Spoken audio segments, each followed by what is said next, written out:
charged Garton on that occasion. He was pulling away to make room and was able to clear the levers through the covers into the boundary for 4, and the fans are enjoying that. Brandon King going down the pitch a bit, moving away, making room for himself on that occasion. Length presented by George Garton and flashed away nicely by Brandon King. So Brandon King is looking really positive. He was in form in Pakistan in the T20 series there. He got a half century in the first game and he's continuing on. Here is Garton into him now, and that's a delivery that he just guides down the backward point and is out. I think that delivery did not come to him as quickly as he had initially thought. It was held back, and all he did was pushed at it and lobbed the catch down to backward point. Very soft dismissal, as you can see it just popping on him, and he is bowled. I saw backward point taking the catch and I thought that he touched it. He's bowled all over the shop. He was backing away. Brandon King is out for 10. Yes, and you were just speaking about Brandon King continuing his good form. Unfortunately, an excellent delivery from George Garton. Came back well after being struck for 2 fours in the over. And hitting the off peg of Brandon King, he has to walk back for 10. Well, Nicholas Puran is the man coming in. As he comes in, it's probably a good time to take a short break. We'll be right back.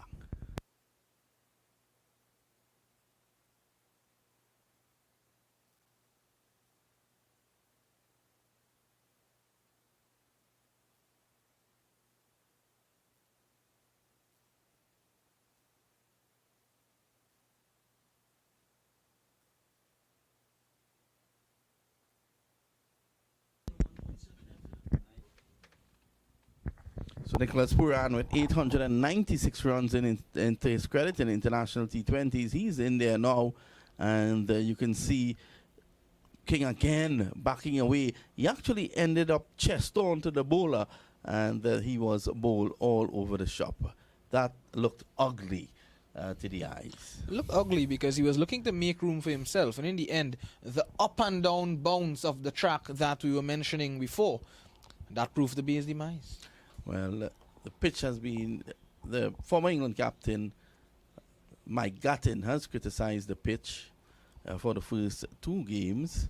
Here is Gattin again. He runs away, bowls, and Puran drives down the ground and on drive. It's a lovely shot, but Livingston runs across and collects, cleans up. It's the end of over number 2. The score 12 for 1. Your assessment of the early going so far?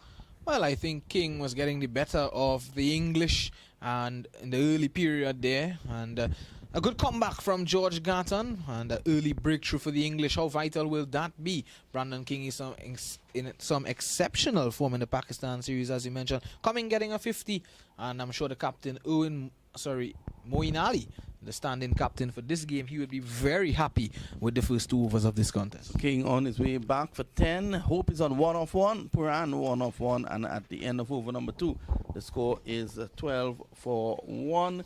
The West Indies will be looking to perform much better and than what they did in the last game. At least the top order that fell apart.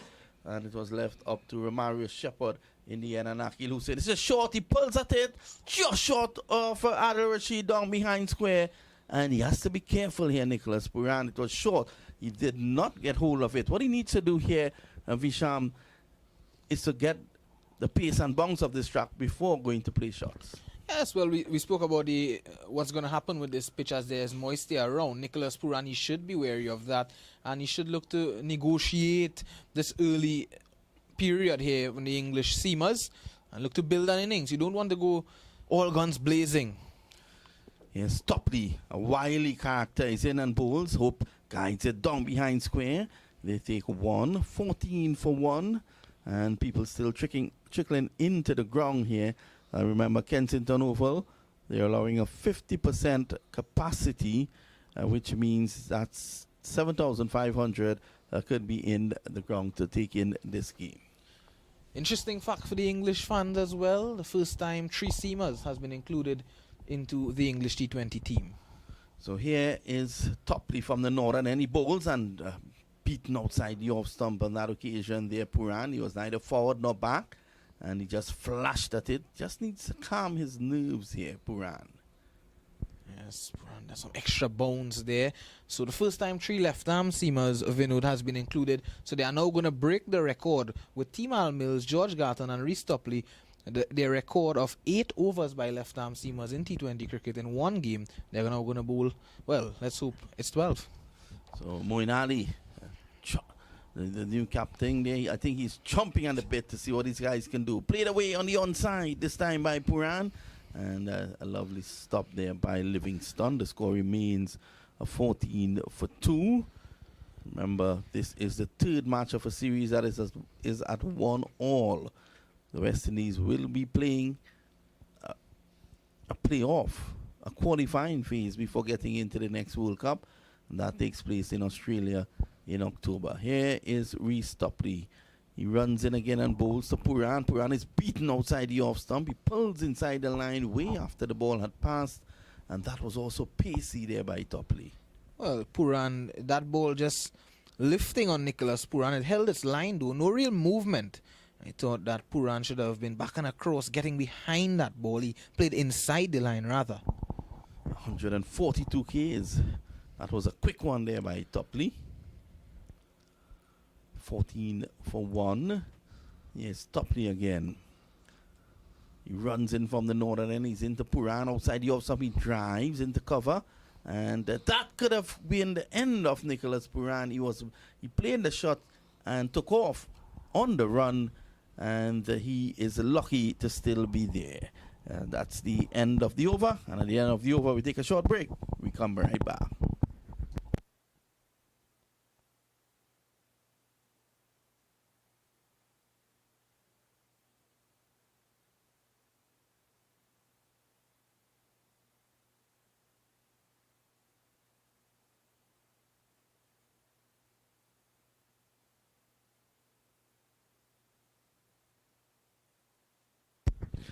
Welcome back. Puran has now reached 4,000 runs in his entire career, and he could have been one short there because he was way out his crease as he took that single. 4,000 runs in his T20 career, and this time he swings at it. He's going to celebrate in style.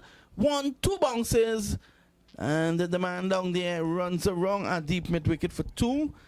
Puran goes on now to 5. It's 17 for 1. He was looking to hit that somewhere into the harbour here in Bridgetown. Yes, the ball in the slot there for Nicholas Puran, but not coming through as he would have anticipated. And in the end, just ballooning and dropping short of that deep mid-wicket fielder. Well, Garton is giving pace. I haven't seen, he's now bowled 7 deliveries and all at the same pace. So he's giving the batsman pace to work with, and Puran would like that. Here's Garton, he's up to the wicket, bowls to Puran, he swings and misses. Well, it seems as if Puran has been sent in there with instructions to go after everything. Well, you want someone at the top who can be positive and really put the bowlers out of their ranges early on in the proceedings. But with a pitch like this, it's a no ball. Yeah, no ball as well, so a free hit coming up. So he will really look to exercise his power with this next delivery. Garton 1 for 11. He's in his second over. This is over number 4. The West Indies sent in the bat. They're 18 for 1. And Puran is taking strike now as Garton is running in from the southern end. Here he is now up to the wicket. He bowls to Puran. Puran again looking to cut a delivery that beats him for height and through to the wicketkeeper Sibley. Well, this contest here between Garton and Nicholas Puran is a like-for-like contest that we were seeing with Jason Holder and Owen Morgan in the first 2 T20 internationals.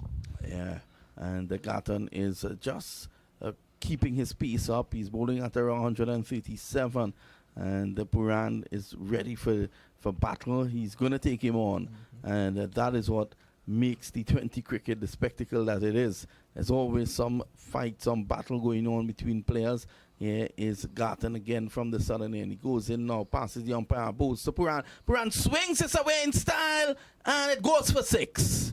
A length delivery. It went flat like a tracer bullet into the boundary for 6. It's now 24 for 1. Well, if he went through with that shot, that may have been out of the Kensington Oval. Just short arm jabbing that one over mid-wicket, and it goes all the way for 6. A wonderful shot. Well, he's a strong young man, Nicholas Puran. We all know that. what a shot. And as you said, it was a short arm jab that gave that all the power, and that's why he did not get the elevation, but enough of an elevation to take it over the boundary. 24 for 1. Nicholas Puran is going to play the way he knows, the only way he knows. He has 11 of 10. It's a ground that he knows a lot about, having played there for the Barbados Tridents. Here is Garton again. He's up to the wicket. Bowls to Puran. Slow delivery, and he drives beautifully through the covers for 4. That's a shot you bring your girlfriend to see. Pleasant shot indeed there, Vinod, from Nicholas Puran. A slower delivery, the first real slower delivery from George Garton. He waited on it and placed it nicely through the covers. Excellent shot. That shot was worth the price of admission. He picked the slower delivery well. That is why he waited and played it late. He was able to clip it along the carpet, and it ran away for 4. 3 fours and a 6 struck so far in the innings. Puran 27 not out, 24 in the 2 previous games. Yes, Garton bowls him and he clips it away. It's in the air. Will it go all the way? It's into the Greenwich and Haynes stand. That's 6 runs. Nicholas Puran, you beauty. And he has the crowd jumping on their feet. That one was struck high in the air. It could have brought down a Caribbean Airlines jet with it. And it goes into the stands for 6. 34 for 1 in over number 4. Well, when he struck it there, Vinod, I thought that was in the air. I thought that the fielders had a chance. But that went all the way into the Greenwich and Haynes stand. An almighty shot there from Nicholas Puran. He's a small man, but he packs a punch. Yes, Puran is scooping that away, using the pace of Garton. I said before, Garton is giving him pace to work with. He loves that. Any batsman would like pace to work with. 34 for 1. 1 delivery to go in Garton's over. Here is he bowls to Puran. Puran is trying to turn this one to the onside from way outside the off. He's beaten, and it goes through to the wicketkeeper at the end of the over. It's 34 for 1 after 4. We take a short break, and we come back.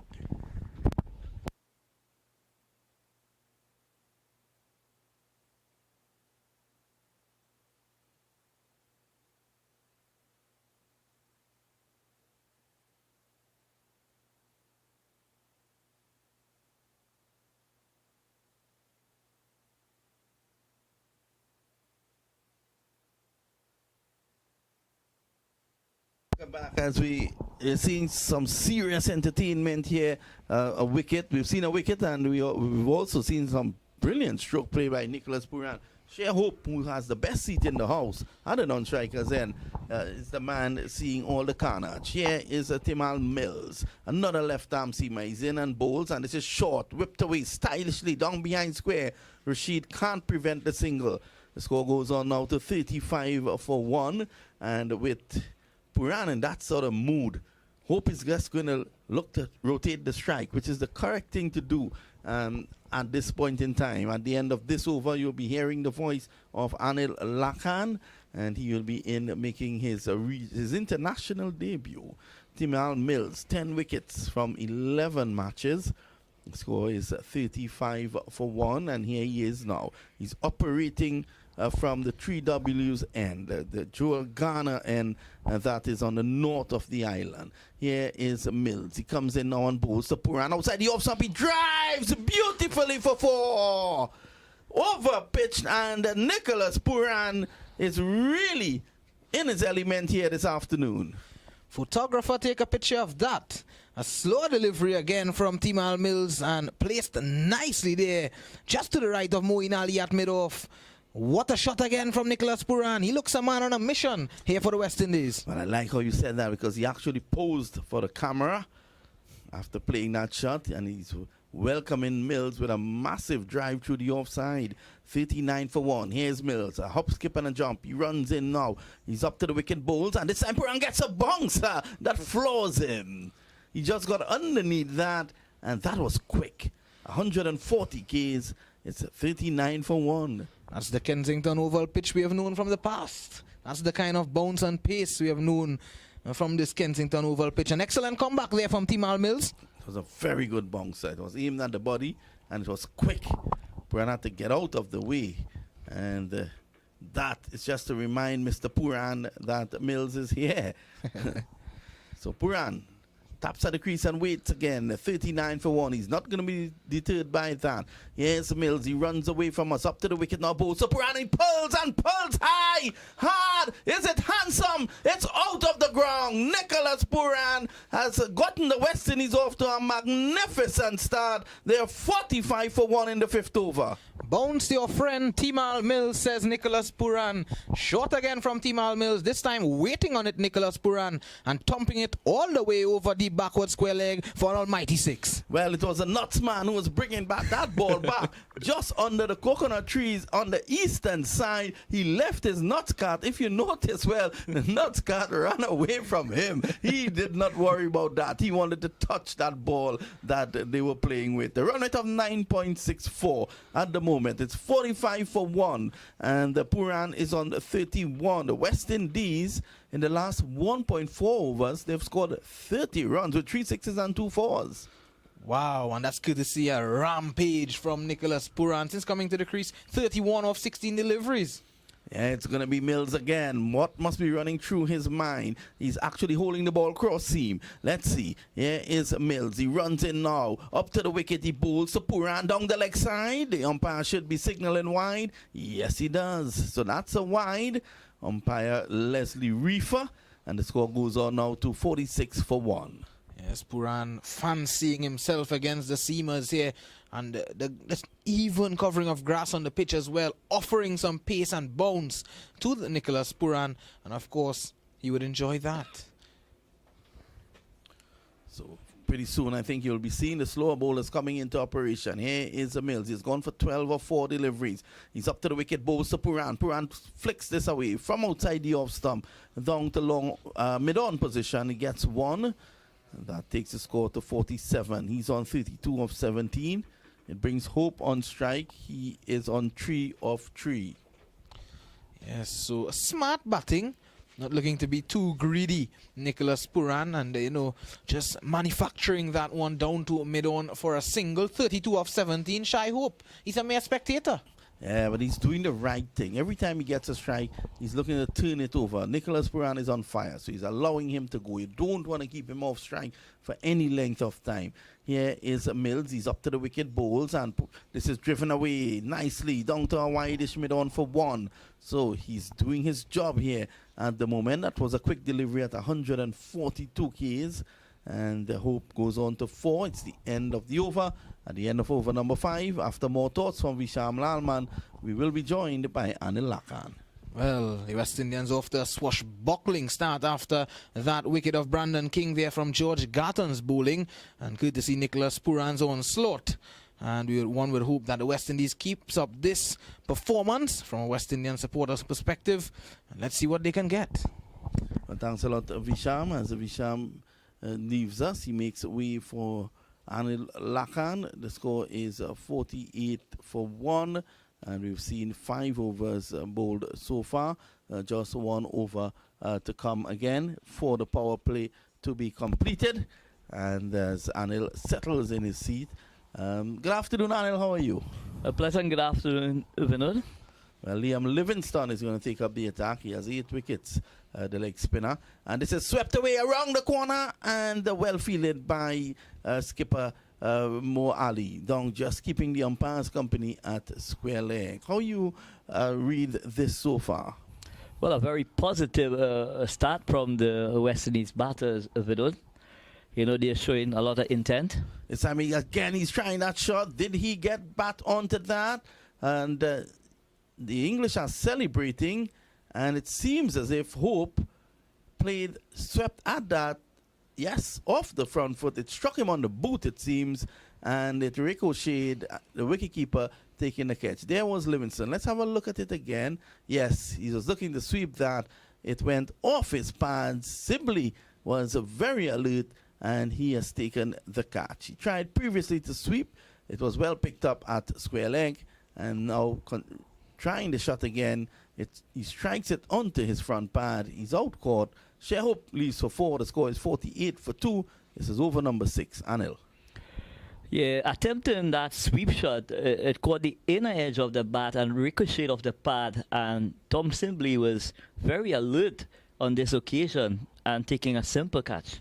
Yeah, that's an unfortunate way to get dismissed, as he was looking to see if he could have beaten Moeen Ali, because Moeen Ali is the only man behind the bat on the onside. He just couldn't get it past him, and that led to his dismissal. Rovman Powell, 26 matches in international T20 cricket, 377 runs at an average of 17.95.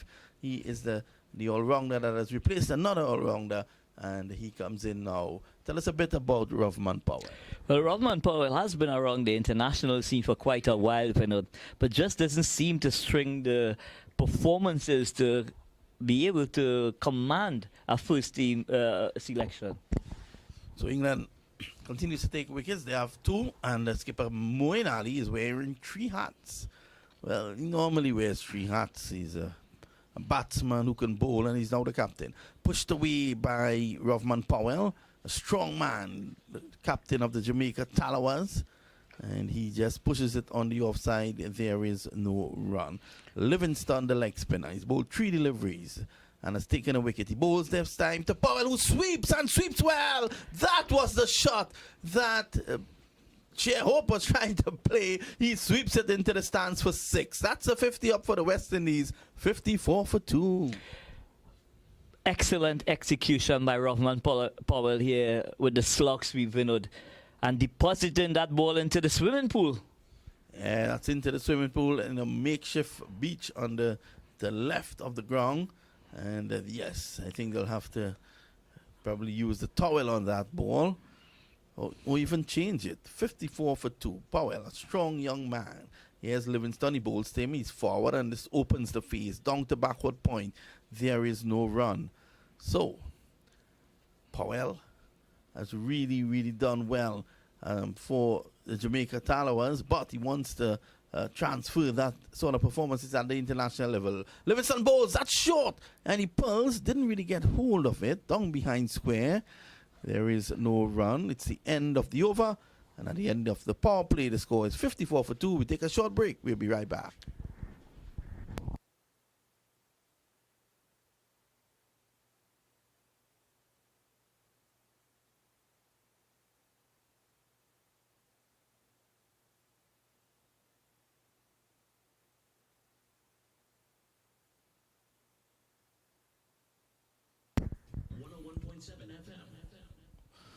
Thanks for staying with us here on Heritage Radio 101.7 FM for your live cricket coverage of this, the third Betway T20 international match between the West Indies and England at Kensington Oval in Barbados. 54 runs in the power play, 2 wickets falling. Anil, your assessment? I believe that the West Indies team will take that any day of the week in a T20 encounter. Yeah, 54 for 2. Normally, coaches ask for 45. It depends on the track. They may even ask for 55. 54 is good. This time, Puran drives down the ground. He gets 1. And Puran has been on fire. You don't want to keep him off strike for too long. He is now on to 32 of 17, 33 of 18. And the score is 55 for 2. Powell has already shown his intent. Clearly, there is a plan from the West Indies management to bring Powell up the order. Powell is a man who can go long and go far. He showed that. But Adil Rashid is a wily, and wise bowler. 77 wickets in his career. This is Powell trying to be cute. It goes over the head of Moeen Ali at first slip, and they take 2. So he was just trying to scoop it into the vacant real estate behind the wicketkeeper. He was able to get it over the head of first slip. And skipper Moeen Ali, having seen the intention of Powell on this occasion, was trying his endeavor best to get around to take that catch. Yeah, so he gets a 2, and the score is 57 for 2 at the moment. Puran 33, Powell on 8. Run rate of 9 so far. Here he is now. He bowls. It's a short. He's on the back foot, looking to punch it on the offside, straight to cover, and there is no run. So he looks as if he means business there, Anil. Very positive is Rovman Powell. This West Indies team, a number of young hungry players this time again. He laps it up successfully, runs here for him. He takes one. He should be coming back for two. Ali gives up the chase and he gets back for two. 59 now for two. So he's looking to sweep his way to success, so to speak here. 59 for two. 33 to Puran. Powell on 10. Here is Rashid. He comes in. And so that last delivery there. He stops. Rashid. He's making a field adjustment. And here he is now. Breaks into his run. Angular approach. In and bowls. Powell is back off the back foot. Deep into his crease. Plays it away to mid-on. And there is no run. So on this occasion, Adil Rashid is bowling the googly into the body of Rahman Powell. Taking away that leverage of Vinod. Here he is again, Rashid. He's in up to the wicket and bowls. And Powell is looking to sweep. He sweeps it down to deep backward square. He's only going to get one. And Powell and Rashid exchanging some pleasantries. And the end of that over number 7. We are going to take a short break. We'll be right back. All been waiting for the first annual Tiger Dance under 20 men's tournament featuring 15 of the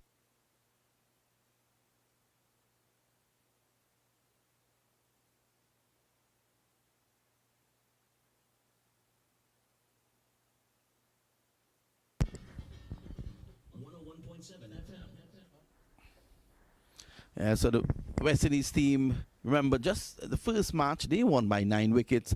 England returned the favour by winning the second match by 1 run. This is the third game, and they've really made a good start. They've lost 2 wickets, but in terms of runs scored, 16-2.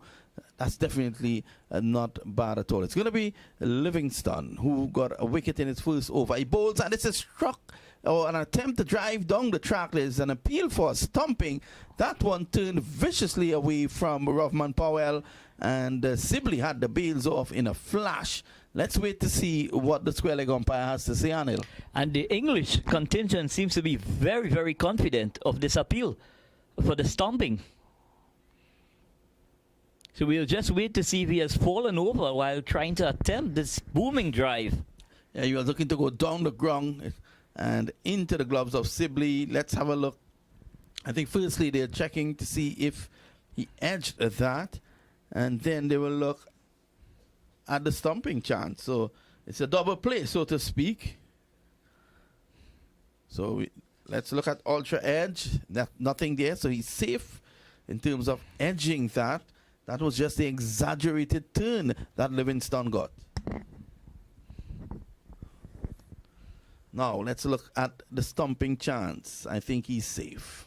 Yeah. How do you read that, Anil? I think there's enough behind the crease to save him. Yeah, his balance on this occasion was spot on, which enabled him to keep something behind that popping crease. You're going to hear a roar from the crowd as a not out should go up on the big screen. 60 for 2. This is over number 8. Puran is on 33.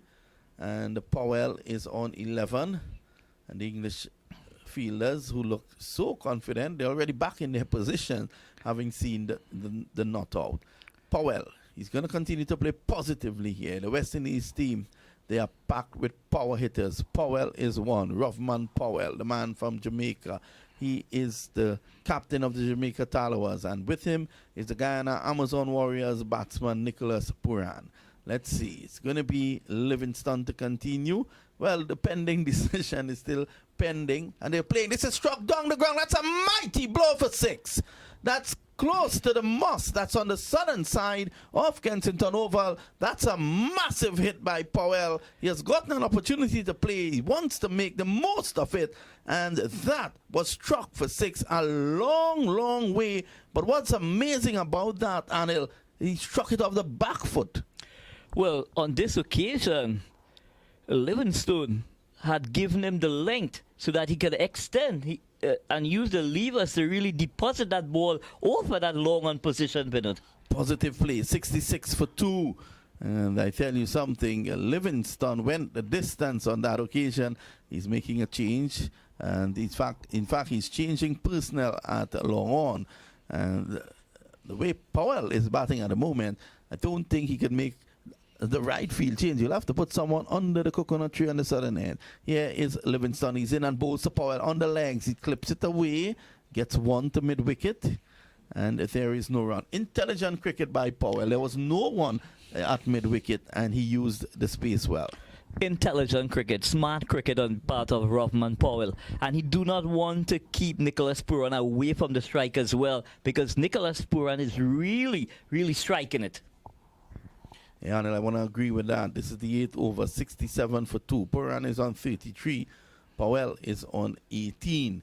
And we are looking at Puran now as Livingston is around the wicket. He bowls to Puran. He's back deep in his crease, changes the angle, gets it to the right of Moeen Ali, and that affords him a single. 68 for 2. You're seeing a reversal of roles now. Powell is attacking. Puran has now gone about just rotating the strike and keeping things solid at the other end. Here is Livingston. He bowls to Powell. Powell strikes it away. That's a big hit, and it's just going to land close to the man down at mid-wicket. That's one more. Livingston looks at him and smiles. 69 for 2. Powell seems to be a very popular cricketer amongst the English players. That's one more. So at the end of the day there, Anil, he's really out to get them. Yeah, he's definitely playing that slog sweep with a lot of authority, Vinod. And here we see Nicholas Puran gets back and punches that ball to the extra cover fence sweeper. Yeah, well, that's one. So that takes the score to 70. It's the end of the over. And at the end of over number 8, we take a short break. We'll be right back.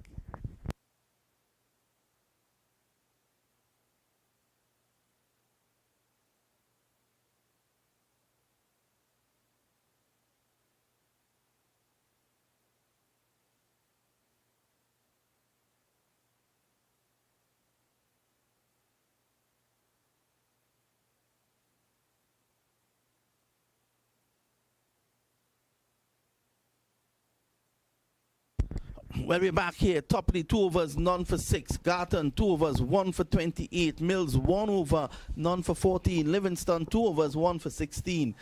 So far, the English, they are going around the park a bit. After 8, it's 70 for 2. And Skipper Ali's going to take things into his own hands. 31 wickets in 47 matches. Here's Moeen Ali bowls, and this is driven through the covers. Runs here for him. He gets 1. And that takes the score on now to 71 for 2. Powell is on 19, and Ali, the captain of this team, because of the fact that they've decided to rest the regular skipper, Owen Morgan, Anil. Well, I'm sure the English would be preparing for that World Cup come the end of the year, so they're exploring all their options in terms of putting together those pieces that are required for that T20 squad. Here's Moeen Ali bowls to Powell. Powell is struck on the pad. You can see Powell just looking to play him late, and play him towards that one side, just behind square. It's vacant there, but that one skidded on and struck him on the pad. Ali is a very experienced campaigner. The projected score at this point in time is 170. So they'll want to keep wickets in hand, but also keep the scoreboard ticking for a late onslaught. Here is Ali's in. Ball is down the track and hits it. That's a mighty blow. That's coming towards Trinidad and Tobago. And that's 6 runs. What a hit there by Powell. So excellent use of the feet on this occasion. Getting close to that delivery, Vinod, is Rovman Powell, and really depositing this ball straight back over the head and into the Walcott and Worrell stand. Yeah, it's into the 3W stands, and I'm sure that the 3Ws back in the day would have loved to have seen that. 77 for 2. The run rate is now 9. Powell is 25. You're not going to see Ali toss it up again. Here he is, bowls, and Powell backs away, pulls it down to deep mid-wicket for 4. Rovman Powell has come in here, and the fans are on their feet. West Indian fans, you know, you feel it for them sometimes. You know, more often than not, they're not celebrating these days. But now, this T20 team is giving them something to cheer about. And Rovman Powell definitely has ruffled Moeen Ali. And he's in, he bowls short. He's on the back foot, plays it away down to vacant mid-wicket. This is excellent running by the duo. Excellent running by Puran and Powell. All is going well in this partnership. Puran is on 36, Powell 31. Powell is back on strike. He's faced just 17 deliveries. The West Indies have struck 6 sixes so far. And it's something that Coach Phil Simmons has been really working within the squad in doing game simulations and trying to improve, the rotation of these strikes. So it's going to be Moeen Ali again. Here he is, he bowls, and this time Powell gets a delivery pitched up, easily plays it down to long on for 1. It's the end of the over, the end of 9. We take a short break with the score at 84 for 2.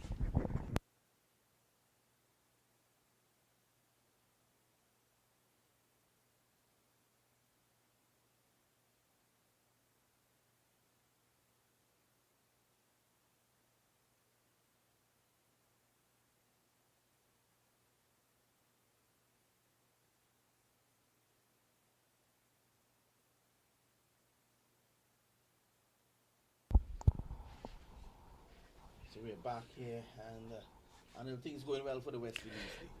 Very well for the West Indies, I must admit, Vinod. But what is even more interesting is the fact that vaccinated patrons are allowed to enjoy the ambience of the Kensington Oval. Yeah, all 50% of the stands are now packed, and they're really enjoying it. And thankfully in Trinidad and Tobago, I see vaccinated fans could show up. And yesterday, they showed up at World Cup matches. Today, they also showed up at the West Indies World Cup game in Diego Martin.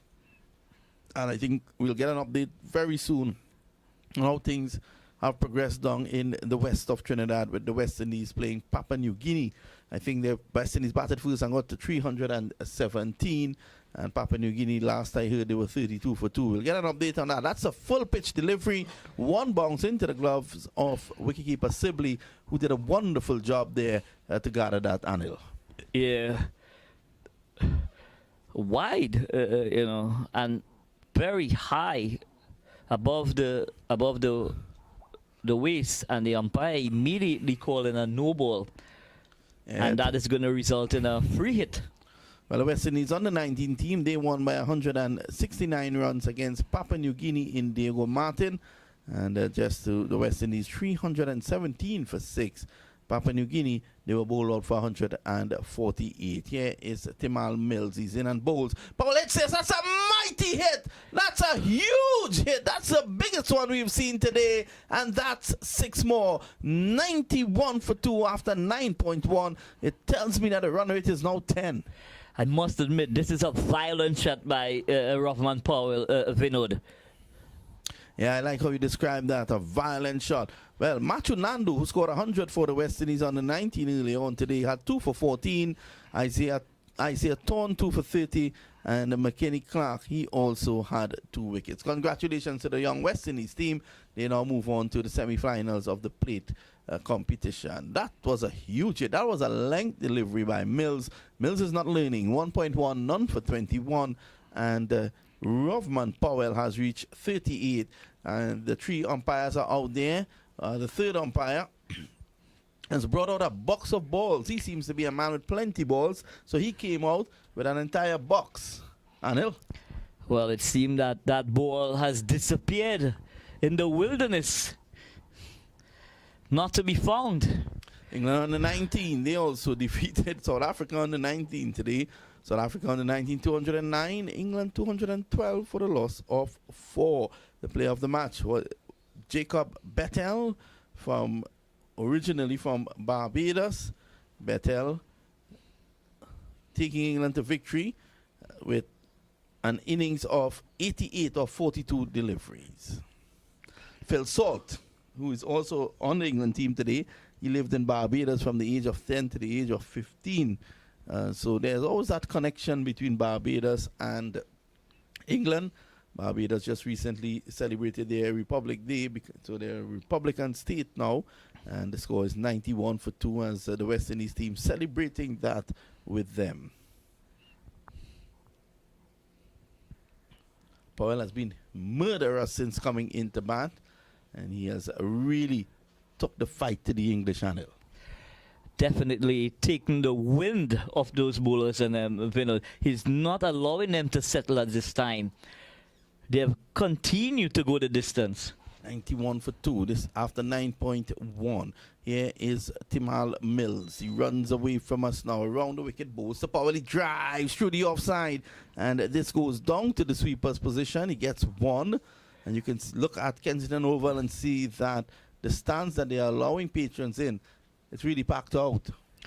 Yeah, so I'm sure they're gonna have a full capacity in terms of the 50% allocation. I'm sure there are not going to be any seats available at this time, at that venue. So Puran is still out there, 36 of 21, Powell 39 of 21, and Puran, who has been off strike for a bit, comes back into strike to face Timal Mills. Still 4 deliveries to go before we reach the halfway stage. Here's Mills up to the wicket now, bowls to Puran. He pulls, he jumps and pulls this down to a deep mid wicket, and they go back for 2. So a slower bumper on this occasion, and Nicholas Puran gets into the line of the ball, inside the line of the ball, and pivots that to that deep mid wicket region, which resulted in a breeze. You would have seen Puran from a very young age in Trinidad, being a coach yourself, Anil. And what's so special about him?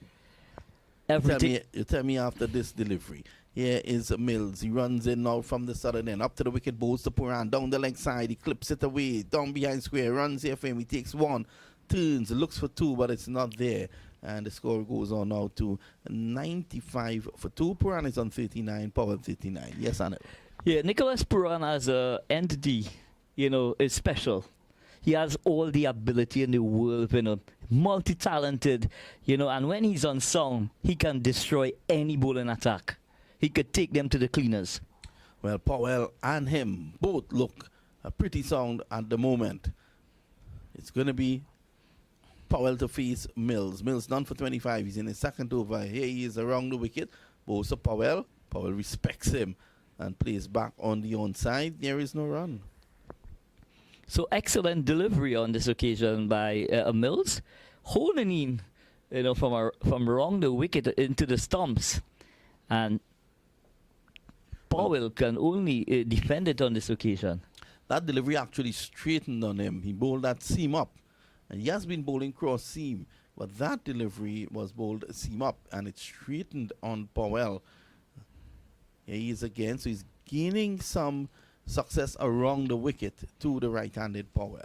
Yes, Mills, the last delivery of the 10th over. He runs in now and bowls, and that's a slow delivery, worked away by Powell. It's the end of the over. At the end of over number 10, the West Indies are 96 for 2. After more comments from Anil Lakan, you will be joined by Vishal. Well, at this stage of the innings, at the halfway stage of the innings, the West Indies team are well placed to really double the score and possibly exceed that 200 mark of Vinod. Yeah, we take a short break. We'll be right back.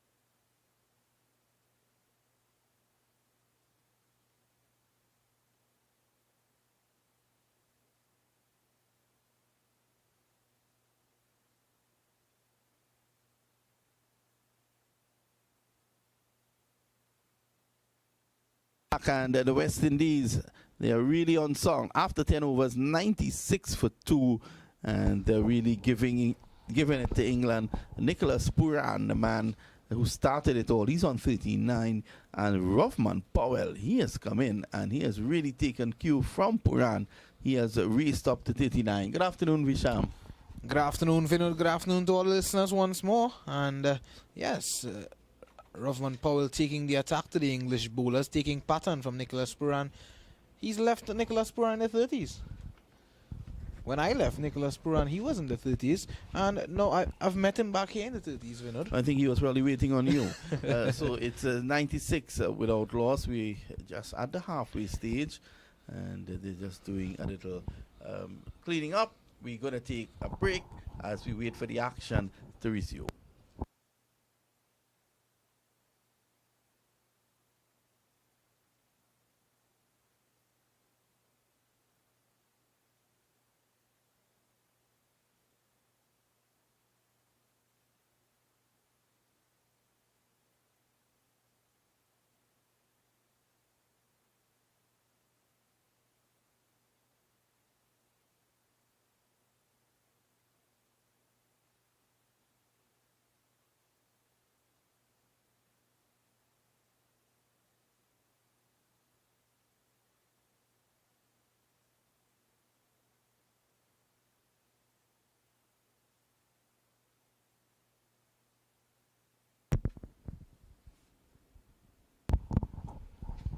Yeah, well, welcome back.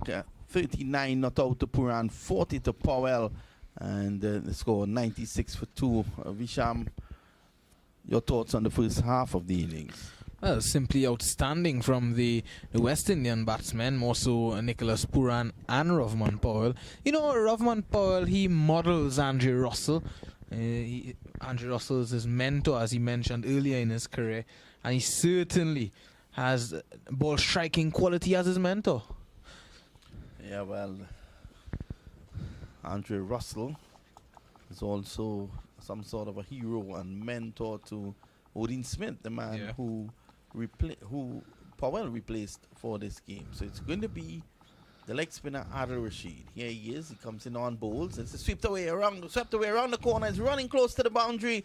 And Mills is giving chase. He's going to slide and stop it just inside.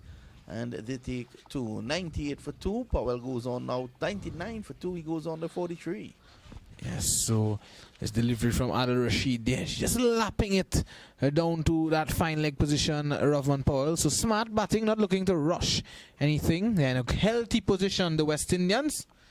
Well, they have to be very careful here at this point in time because of the fact that Rashid is on the 50 partnership coming off 30 balls.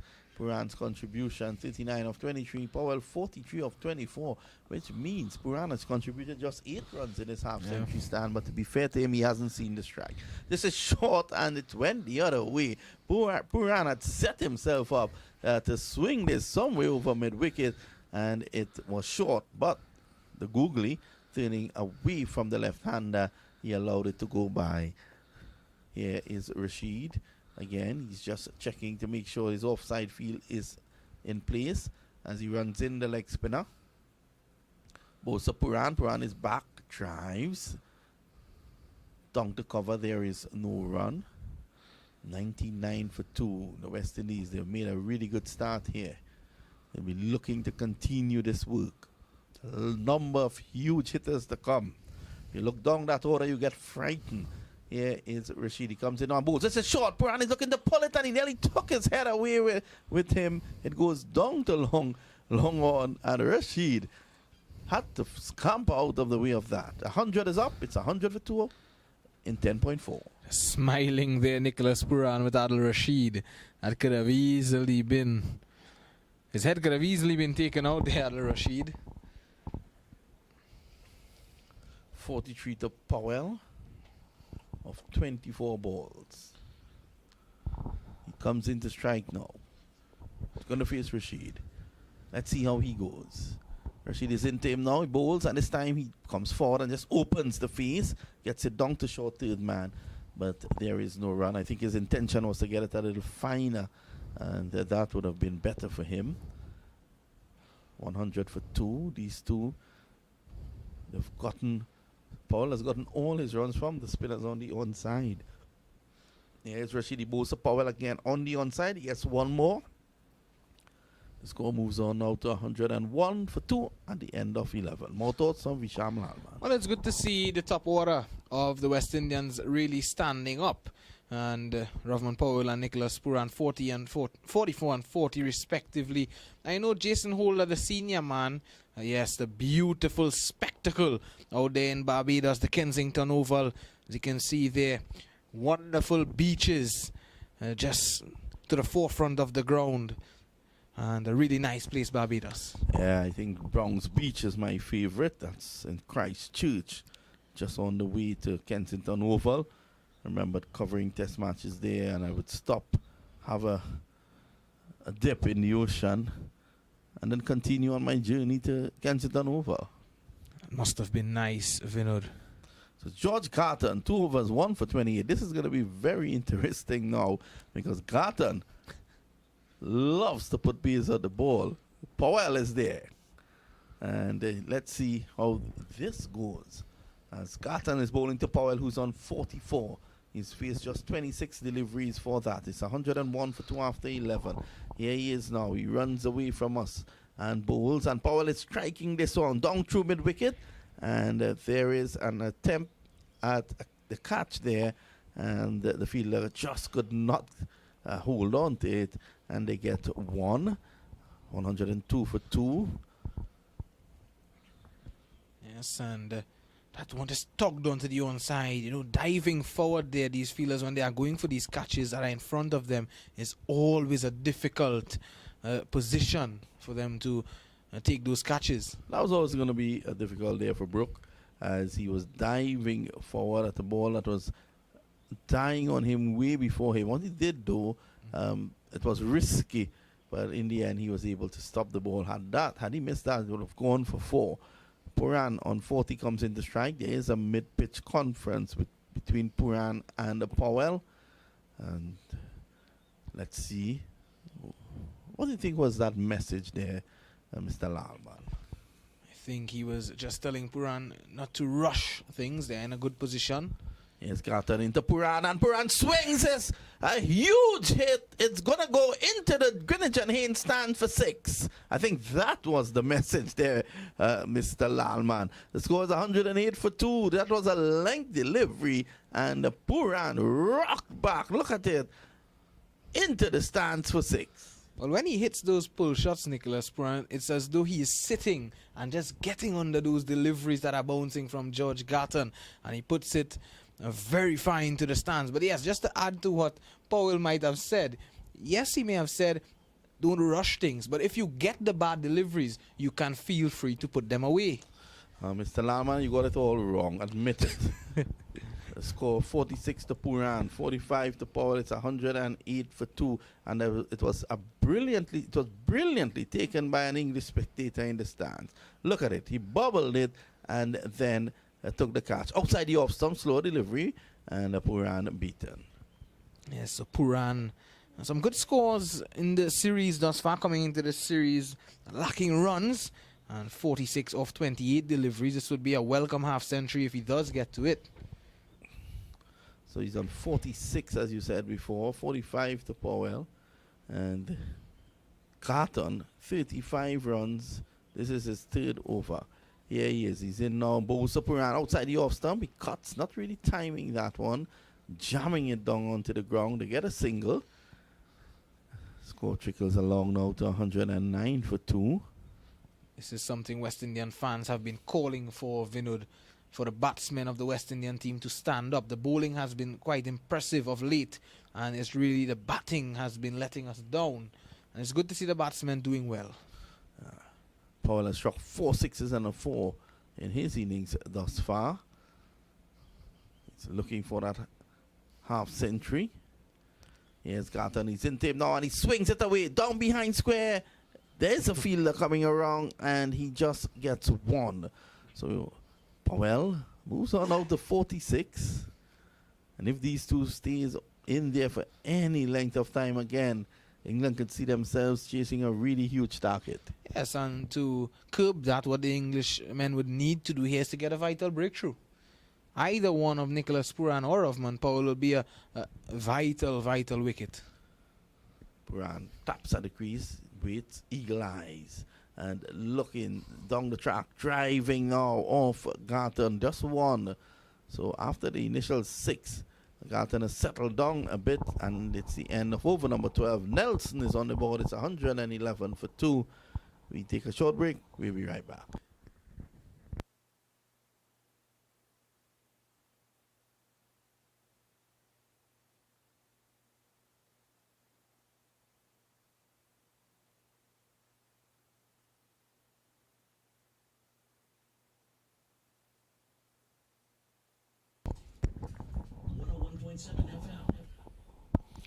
Well, Visham, how you read it from here? What's a prediction of a final score? Well, I think they can go over 200 here if these two remain at the wicket. Not just if these two remain at the wicket with the platform set, the batsmen can come in with a luxury, and they can really take it past 200. I would say 210, 215. So the picturesque Kensington Oval looking beautiful at the moment. Here is Rashid. He's in bowls. So Puran, Banton pad close together. I think the idea is not to take too many risks against Rashid. Yes, definitely so.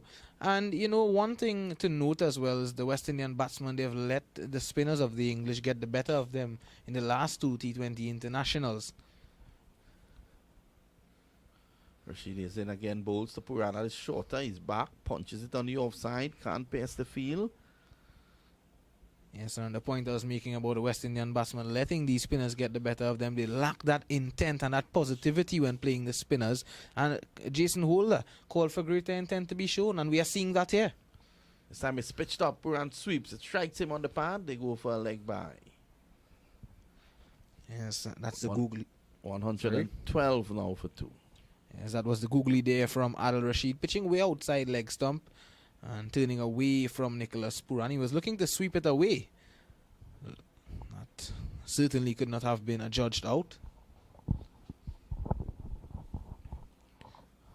Powell, who seems to be smiling throughout this innings, and why not? 46 of 29. Rashid bowls him. He comes forward, clips it away, through mid wicket.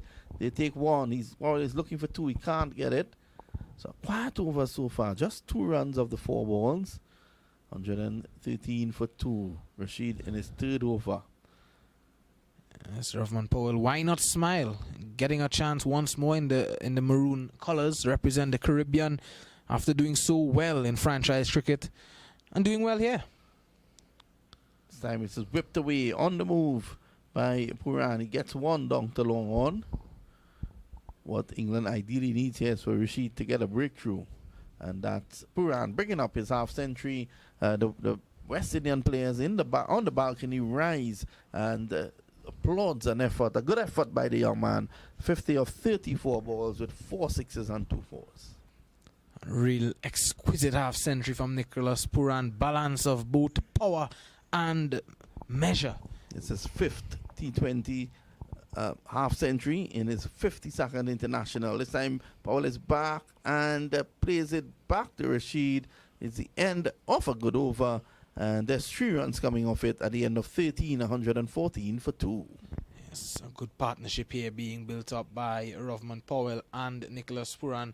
Powell just 3 runs shy of his half century, and it's a welcome half century for Nicholas Puran, though lacking runs as I mentioned earlier. And when he came back from that tour, prior to the Irish series, he has been doing a lot of work in Trinidad and Tobago at the Kumar Rampart Cricket Academy, and it's good to see that this work is now bearing fruits on the international stage. Yeah, that's definitely the point. And 13 overs go on 114 for 2. The West Indies team, the West Indies players, I think they're thinking through the situation here. The projected score at this point is 175. Here is Livingston. He's in, and Puran plays a switch hit down to the boundary for 4. What a wonderful shot that was. He was very aware of where the fielders were, and he switched very early. Yes, he premeditated that one there, Vinod. And tell you what, Nicholas Puran getting to his half century, knowing that there are 7 overs remaining, he is not going to muck around here now.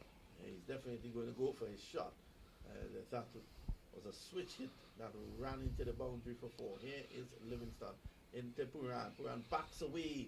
Livingston sees that and stops. Goes back to his mark. So Puran putting him off there a bit. Here is Livingston again. He comes in, bowls to Puran. Puran gives himself room. Hits it along the turf. They take one. They're looking for two. They can't get it. The bowler himself running down to mid on. And it's stopping at that. It's 119 for 2 in over number 14. Well, Liam Livingston, Vinod, he has made his way into the English team. And he's made his way into becoming a part-time bowler. And he has not done badly at all. Well, 1 for 21. He's in his third over.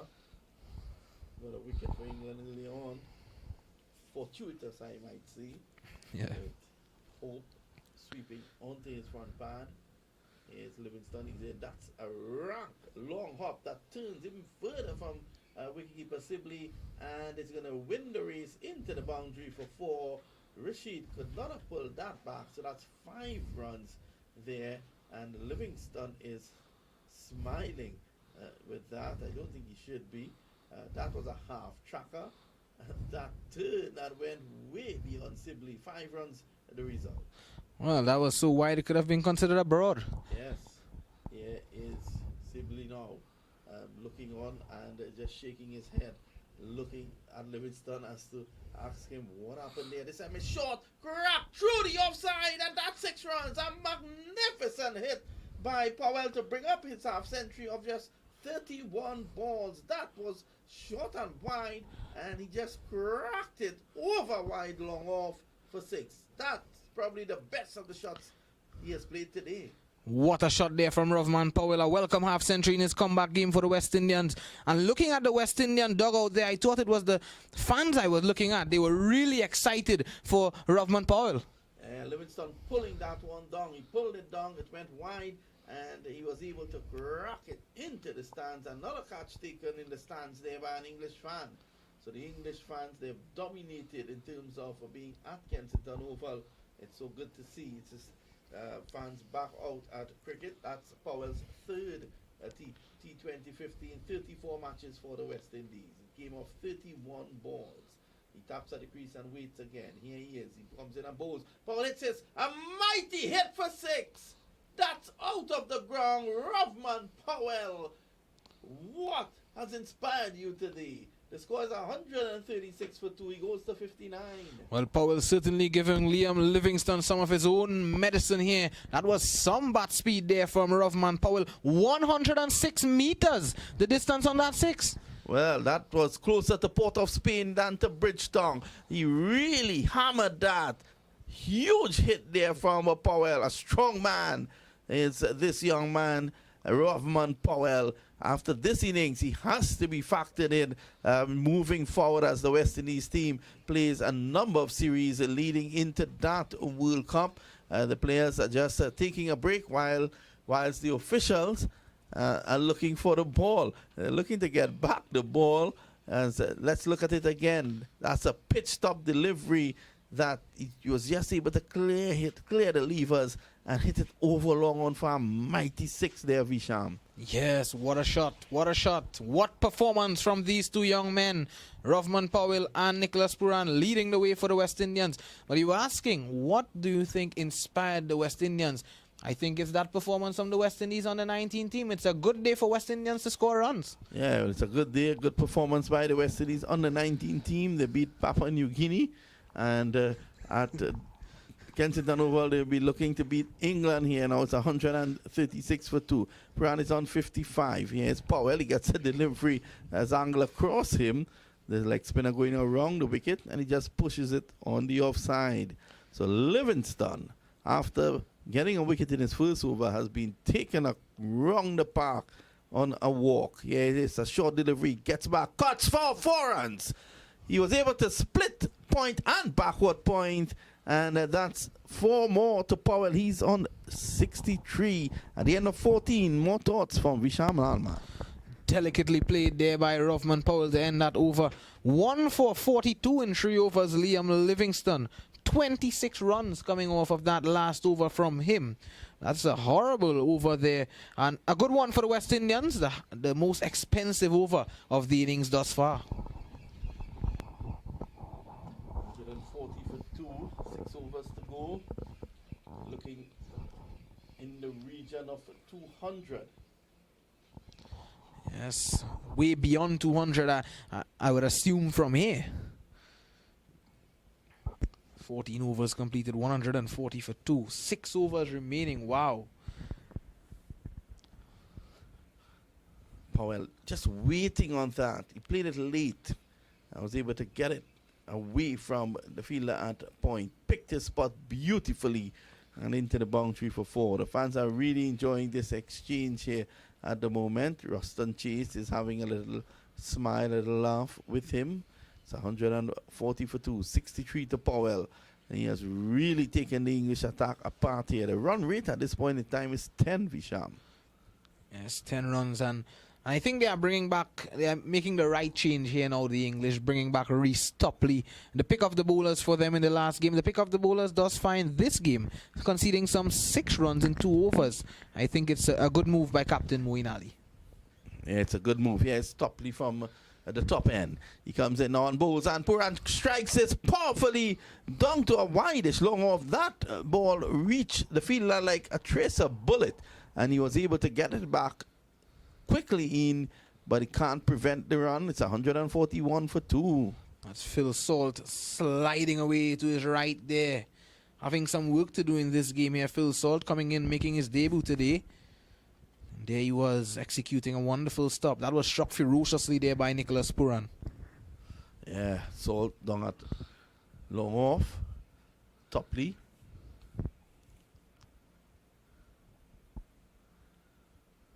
He's now going to go around the wicket to Powell. Let's see his approach. Reece Topley on his way around the wicket. Bowls to Powell. Powell pulls at this down to a wideish long on. Salt now attempts to get to that one, but is picked up by Jason Roy, and they get 2. 143 for 2 now. This is the 15th over in progress. Excellent running by the young men as well. Despite reaching their half centuries, they will be a bit tired, but it's good to see them scampering through for that second run, showing good intensity in between the crease. Topley again goes around the wicket, bowls to Powell. That's a full toss. That's clipped away for 6 runs. He almost didn't hit that. What a shot. 71. And this man is playing one of the best innings I've seen in recent times in the T20 International. Rovman Powell continues his exceptional form there, just lapping that, so to speak. It was on his legs. It was a full toss from Reece Topley. Went with the pace. Rovman Powell, he did not have much to do. That just goes to show the power of this man. Yeah, Powell power. The partnership has now reached 100. 101 of just 57 balls. Puran is 56 of 37. Powell is 71 of 36. And the way Powell is motoring here, the Jamaica Tallawah's captain could well reach triple figures. Here is Reece Topley, 149 for 2. Around the wicket, bowls to Powell. Powell swings at this. It's going to go just short of the fielder down at deep mid wicket. Jason Roy. And that's the 150 up. 150 for 2 in the 15th. Wow, who would have thought that the West Indians 150 for 2 in 14.4 overs. The Caribbean fans. Kieran Pollard, you can see him there in the dugout. He must be very proud of what he's seeing out there in the middle. Well, he's padded up. So to Romario Shepherd and Fabian Allen, as well as Jason Holder. Here is Puran. He waits on Topley and he's looking for a mighty swing and misses. It's the end of the over. At the end of 15 overs, we're going to hear more thoughts from Visham Lalman. In fact, is there a delivery to go? It seems to be one delivery to go. And skipper, coach Phil Simmons looks a worried man. I can't understand it. Well, I don't know why he would be worried if the West Indies are in such a position. So one delivery to go. The players probably thought the over had come to an end. This time Puran drives through the offside. Runs here for him. It's going to run away very close to the boundary. A lovely stop on that occasion. And they are going to come back for 3. What great running. Garton. A magnificent effort there by Garton down on the boundary. Yes, impressive performance from the West Indians, but George Gatton matching that in the outfield. And I don't think there's anyone on the field who could have stopped that one. The tall George Gatton doing the work down there deep backward square leg. What a performance by him. So that's the end of over number 15. It's 153 for 2. We're going to take a short break. When we come back, we'll be joined by Anil Lakan.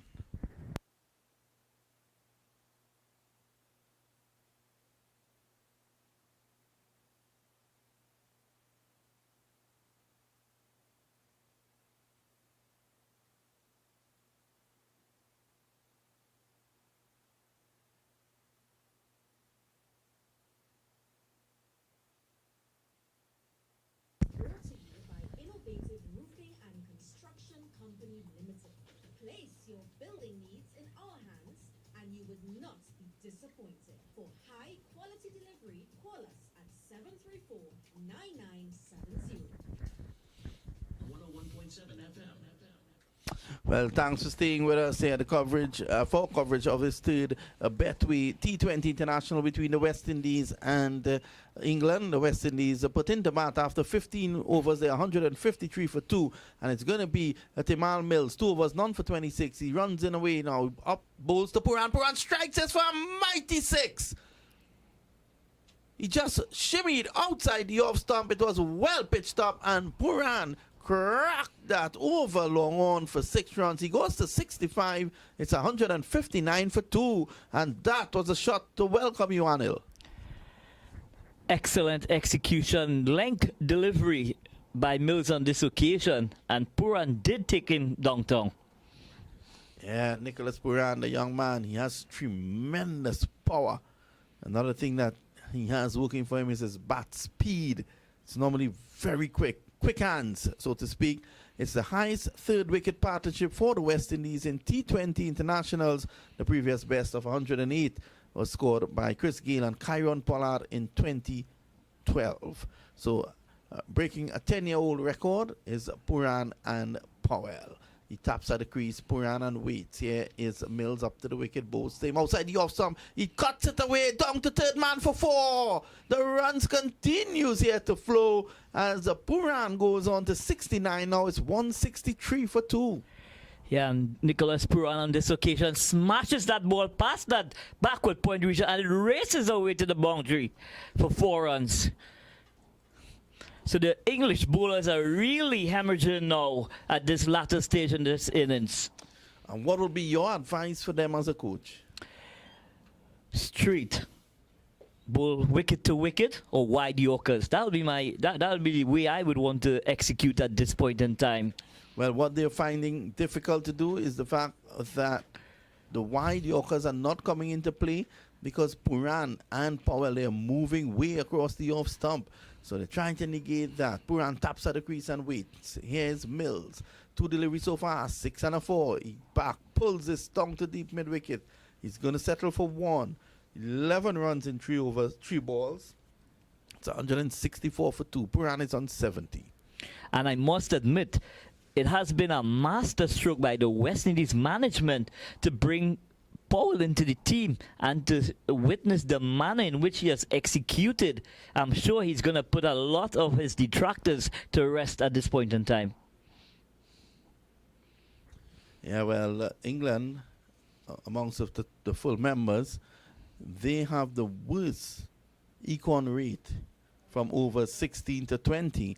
And we're in over number 16. If they play to form here, this could end end up with more runs. Here is Mills. He runs away now. Up to wicket, bowls. This is outside the off stump and stretching, looking to get to that was the right-handed Powell. It goes through to the wicketkeeper. Right smile on the face there of Timal Mills. Clever change of pace on Timal Mills on this occasion, using that back of the arm slower ball just wide outside that off stump. So great execution of the slower ball on this occasion from Mills. 164 for 2. Here is Mills again. It's a hop, skip, and a jump with him at the beginning of his approach. He's up to the wicket now. Bowls to Powell. Powell pulls. and that goes straight down the ground into the boundary for 4. Phil Salt overran that. Mills is not seeing, in fact, it was Livingston. Mills is not seeing the funny side of it. Livingston is just laughing. I think that is something that'll get anyone furious. Look at it. He just overruns the ball and into the boundary for 4. He was definitely not switched on. Yeah, on this occasion, that ball spun away from the fieldsman. Not getting his body behind the line of the ball on this occasion. Mills into Powell, who's on 76. He comes in on both stain. Powell drives from outside the off stump. He tugs it on the onside, and he settles for 1. 77 now to Rovman Powell. Mills, his last over costing 16 runs. From this point here, Anil, what's your prediction of a final score? I would say 230 would be my pass score. With 4 overs to go at 15 per over, you're looking at 229. We're looking at England in the death overs against Australia in recent games. 5 overs went for 55 against Sri Lanka. 5 overs, 24. 5 overs against South Africa, 71 runs. 5 overs against England, 64. And 72 in the second T20. What would be your prediction, Vinod? I think around 215. The West Indies could probably look to get up here. The good thing is that they have wickets in hand.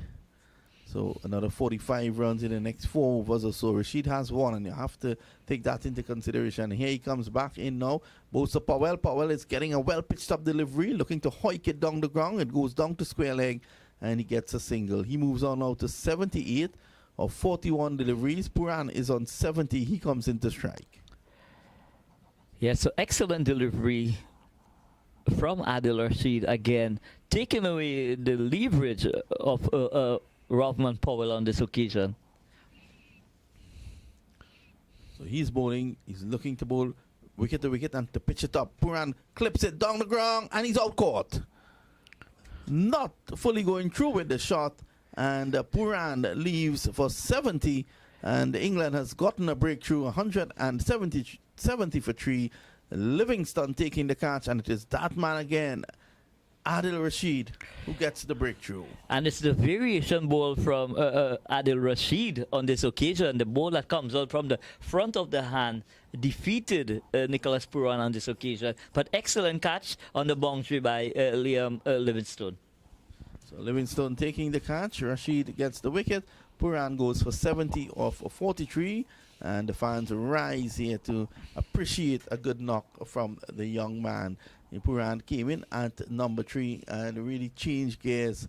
He upped the tempo, so to speak, Anil. I'm sure this innings that Nicholas has just done is going to do him the world of confidence. You know, he has been going through a lean period in recent times, but this innings, I really hoping that's really going to propel him for that level of consistency that's required. So Romario Shepherd is coming in now, 21 innings, 298 runs, an average of 27.09, which is good for T20 cricket, and a best of 72 not out. So he is going to come in. He batted beautifully in the last game and could have taken the West Indies to victory, but they fell 1 run short. So it's going to be Rashid. They still has 4 deliveries to go, and if he can send back Shepherd here, that could have a telling effect as to the final score that the West Indies comes up with. Here is Rashid from the Northern, and he comes in, bowls to Shepherd, who sweeps at the very first delivery, and it's running down to the backward square. They're going to come back for 2. So immediately he's off the mark. And it's evidence of how confident this young man, Romario Shepherd, is. From the moment he gets out there, he starts motoring along. Here he is, Rashid bowls to Shepherd. Shepherd is backing away and hitting it over cover for 6. That is a brute strength. Well, that's a magnificent shot by Romario Shepherd, hitting that leg spinner inside out and over extra cover. That's a big man shot, Vinod. A big man shot, so to speak. And it struck the bottom of the bat. It tells me just how strong this young man is. What a shot. You know, this batting lineup, when on song, It's frightening. And Shepherd is smiling now. It's 178 for 3. Powell is on 78 of 41 at the other end. Shepherd is on 8 of 2. Rashid being roughed up there with that last ball, which is rare for him. He comes in, bowls to Shepherd. He's back off the back foot, punches it to cover. There is no run.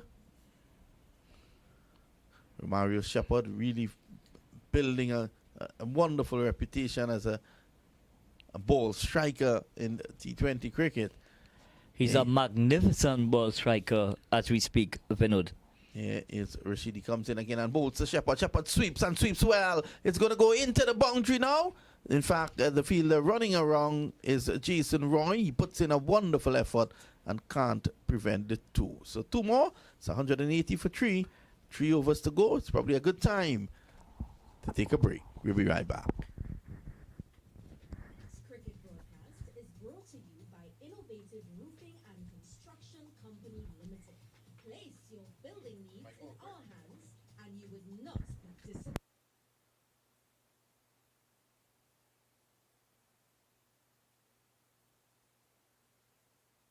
You know, you're looking at R. Powell on the scoreboard and you will think it's probably Ricardo Powell back in the day. He was another dangerous hitter of the ball, but it's Rovman Powell who's on 78. Puran is on 70. I want to say good evening to the Robin who was just flew into studios. One thing I didn't see though was that cup of coffee that he oh, there it is. But today he has a cover. We have given him serious problems and tremendous talk about driving from Chaguanas into Port of Spain, into Valsine, and with an open cup filled with hot coffee. He's covered it today. George Garton. This is outside the off. Someone takes the edge. Down to third man. It's going to run over the ropes now for 4. So short and wide on this occasion from Garton. And Rovman Powell climbed into that one, uppercutting that over that short third man position, and it races away to that third man position for 4 runs. When you look at the West Indies lineup, it's frightening, as we said before. The number for all-rounders, Powell himself being one. You have Romario Shepherd, Jason Holder, who at times was the number 1 all-rounder in the world. And then you have Romario Shepherd. You also have Odin Smith, who made way for Powell today. Powell drives this one, he bangs it onto the ground, it trickles back to Garton. There is no run. This is over number 18. It's 184 for 3, the West Indies. So excellent execution of the Yorker on this occasion from Garton. And Rovman Powell was unable to get under that delivery. And here we see the England batters it's going to be Garton again around the wicket. He comes in now, boost to Powell. Powell gets a short delivery and climbs into it. Let's see. That's a massive 6. It's up into the second tier of the Tony Kosher Media Center. That was a huge hit. The score goes on to 190 for 3, and Powell is producing a gem of an innings here. He is on 88. Well, I will call it the Powell show at this moment, Vinod. Really taking these bowlers and them to the cleaners. Look at it. It was short outside the off stump. It stood up for him. He climbed into it and he struck that just below the commentary booth. It was on the gantry of the media center. Somewhere that you would be very acquainted with, Vinod, having done a lot of stints. This time he drives through the offside. That's 6 more. Powell goes to 94. Mayhem at Kensington Oval at the moment. It's 196 for 3. Carnage at its best, Vinod. Carnage, pure carnage on this occasion. Well, are we witnessing something very, very special here today? It is indeed very special, Vinod. These guys just unsung at the moment. He can do no wrong, is Powell. I would not want to be George Garton because he has the ball in hand. The poor lad looks as if he doesn't know where to land it. Powell is hitting this ball as if He's having child's play at the moment. The current run rate 11.09. It's 196 for 3. Still 14 deliveries to go. Powell has struck 9 sixes and 4 fours in this 94. What an innings this has been. This, you said earlier on that he has not been able to transfer that form into international cricket. He's back. Pulls. It's a short-hand jab. Running away down to the boundary. He's going to come back now for 2. Could this be the innings, Anil, that propels him to something great? I'm sure this innings definitely is going to propel him to new heights where his confidence is, Vinod. The West Indies have a number of youngsters who are putting their hands up now, and all of a sudden confidence could return with a World Cup just a couple months away down in Australia. Here is Garton around the wicket. He comes in, both. So Powell. Powell is back and gets a short delivery, which he guides down to third to square leg for 1. He takes the score on to 199 for 3. Powell is on 97. Shepherd is 10. We take a short break.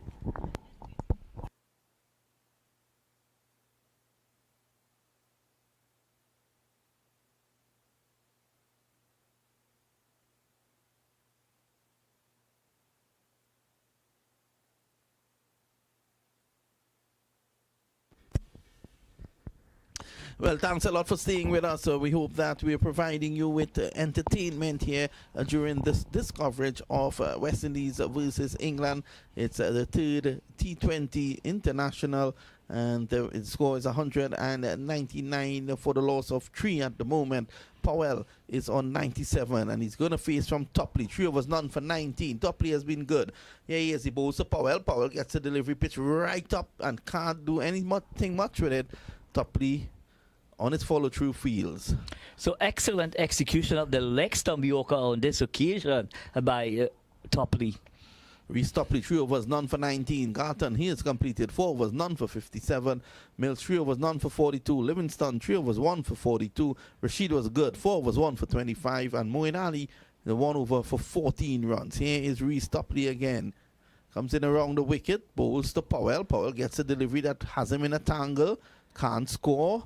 So he's on 97. Do you think that century is playing on his mind? I'm sure the jitters is definitely going to be there. But he's just 1 hit away from his first century at this level. And I'm sure Romario Shepherd has given him that encouragement just to remain calm, and it's going to come. And he's just trying to gather his thoughts. He's jogging on the spot. Here is Topley again. He comes in now, bowls to Powell. Powell gets a full toss. He whips it away. True mid wicket. He takes 1. He's looking for 2. He's on his way for 2. And Shepherd is able to get back at the non-strikers end. 99 to Powell of 50 deliveries. And it brings up the West Indies 200. They're 201 for 3. The first 50 took 35 balls. The second 31. The third 24. And the fourth 23. Very, very impressive ball striking by the West Indian batters in this game, the third Betway T20 International. Here is Topley again around the wicket. He comes in, bowls to Powell. Powell is back and guides us away down behind square. He takes 1. It's going to go close to the boundary. He comes back for 2. Kensington rise to a wonderful innings by a wonderful young man. Roughman Powell cracks 101 of 51 balls. The best innings of his life, I think. And the West Indies, they are 203 for 3. Yeah, what an innings. What an impressive ball striking by this young Roughman Powell, showing all the prowess in this innings. Well, he's still celebrating with all the fans. He's looking up to the heavens and giving praise and thanks to God. 101 of 51 balls, 4 fours and 9 sixes at a strike rate of 198. And it's his maiden T20 International 100 in his 34th match. And what I loved, what I saw just now, was Powell kissing the West Indies crest. And you need that. And that shows, that just shows how passionate this young man is. He cracks Topley for 6 in celebration. A full pitch delivery, and he just backs away and cracks him for 6. 209 for 3 in the 19th over. Powell 107. And Topley at this stage of the innings does not seem to understand what has been happening. And this is the strength of the West Indian players, and this is why the West Indies team at times can be in the doldrums, but they're always a dangerous side. Very, very, very dangerous when it comes off Vinod. Very attractive on the eyes as well. Here is Topley. He's up and bowls the Powell. That's a wide. Probably the best place to bowl at this point in time. 210 for 3 in the 19th.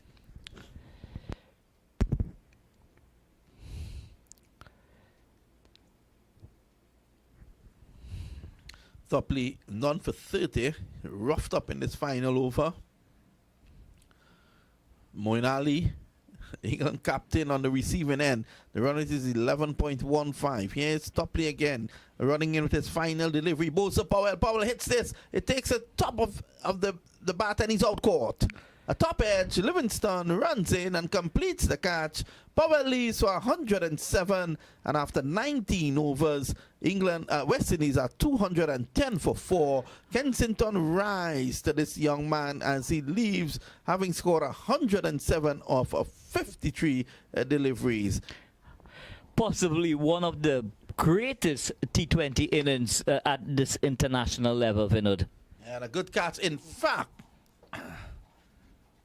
looking at the catch, Livingston ran in, and now I could be wrong. That to me Looked like a bomb ball. It looked as if it was a bomb ball. Will we see the replay? Will we have the benefit of seeing that replay? Normally, you will see those replays once. Powell is the new man coming in now. Allen is the new man. Let's see the replay. We're lucky. We're getting it again. Here he is, backing away, looking to crash it down the ground. And Livingston runs in and takes a catch.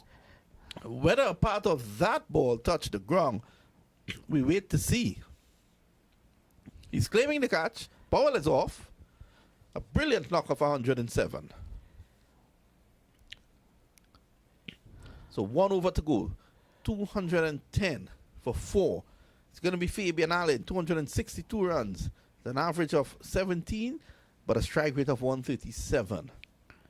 He's on strike now to Timil Mills. He bowls to Mills. Bowls him. It takes a top edge. He could be in problems here. He's out caught. So Fabian Allen goes for a first ball duck. The West Indies lose their 5th wicket. It's 210 for 5 at the moment. And the West Indies losing the young man Allen.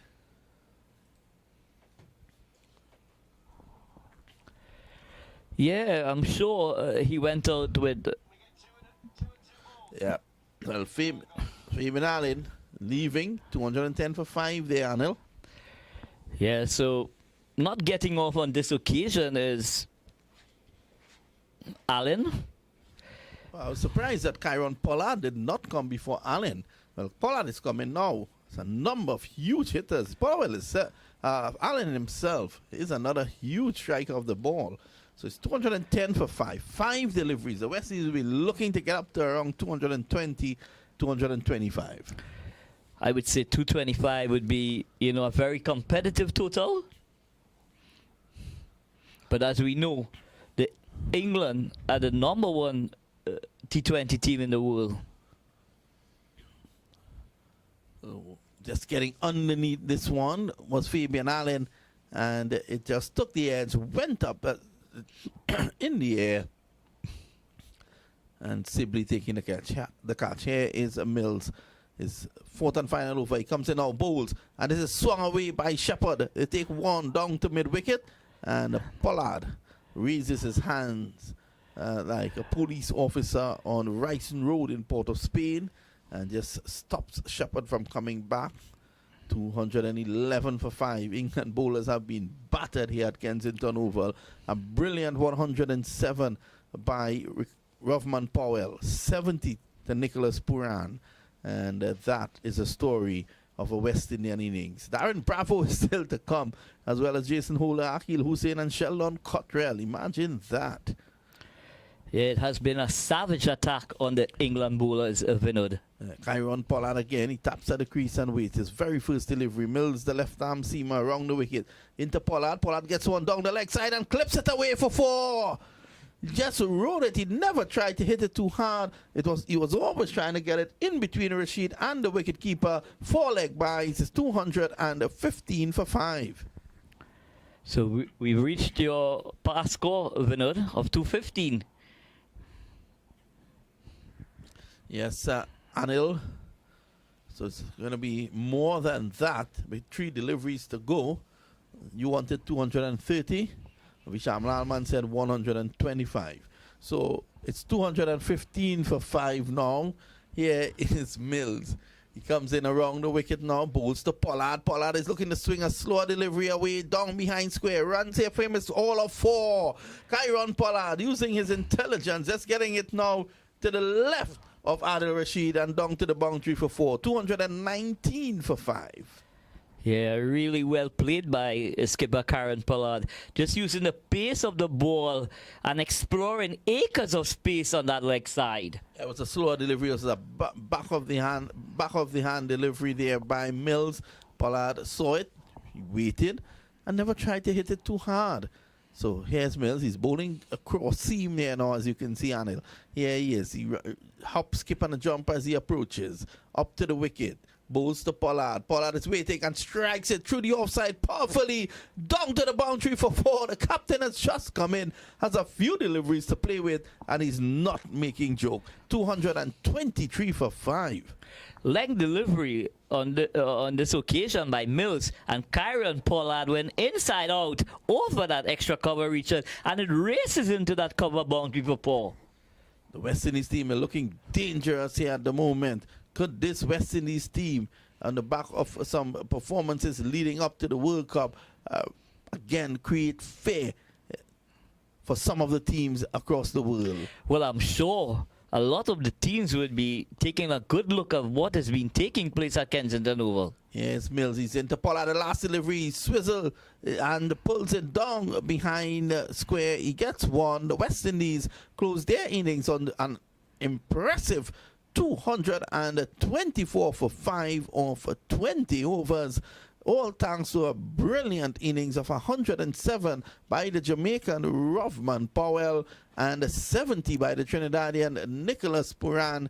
They have really put themselves far out front in this game, and they'll be looking to the bowlers now on a good batting track to keep England quiet in order to take a 2-1 series lead. Pollard walks off. Moeen Ali and his very good friend Adil Rashid in conversation now, as Moeen Ali, the stand-in captain for England today, not really enjoying, he can't really enjoy that performance. Well, it has been a baptism of fire for skipper Moeen Ali. Well, just the scorecard: Brandon King, Bowl Garton 10, Sherhope caught Banton, Bowl Livingstone 4, Puran called Livingstone, Bowl Rashid 70, Powell caught Livingstone, Bowl Topley 107, Shepard not out 11, Fabian Allen, he failed to score on Pollard 11. Topley 4 overs 1 for 30, Garton 4 overs 1 for 57, Mills 4 overs 1 for 52, Livingstone 3 overs 1 for 42, Rashid the best of them 4 overs 1 for 25, and Moeen Ali 1 over for 14. We're going to take a short break. Join us in about 10 to 15 minutes time for the restart as the West Indies close on 224.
Well, welcome back to our cricket coverage, and half a chance there on that occasion for Jason Roy, and the man of the moment, Rovman Powell, diving forward, looking to complete the catch. England are 4 without loss. Remember, their target is 225. Let me say welcome back to Visham Lalman, as here is Cottrell. He's in and bowls, and that's a good delivery coming back into Roy. Cottrell chases and looks to kick the ball onto the stumps. He misses, which means that he'll definitely not be considered for the Reggae Boys. Visham, good afternoon. Yes, good afternoon, Vinod. Good afternoon to all listeners again. And a good little over here, good little opening over from the soldier, Sheldon Cottrell, Jason Roy, and Tom Banton opening up the batting for the English. They're chasing 225. Cottrell in the first over. So far, it's 4 without loss. Roy is on 3. Banton is on 1. Roy's a dangerous customer. The West Indies will want to see the back of him early. He taps at the crease and waits for the left-handed seamer. Cottrell is the 4th left-handed seamer we've seen for today. Here he is. He's into Roy. Roy pulls a short-handed jab down to deep mid-wicket. There is protection in the form of Shepherd, and they get 1. End of the first over. The West Indies looking to defend 225, England are 5 without loss. Well, with 225 on the board and Jason Roy and Tom Banton not having the scores that they would have wanted in the last 2 matches, I think they are really owing England something big here, both these batsmen. And if England are to chase down this total of 225, I think they would need a solid performance, a big performance from one of these 2 opening guys. Yeah, definitely they'll need a big performance, and Jason Roy will be the man they'll be looking to lead the fight.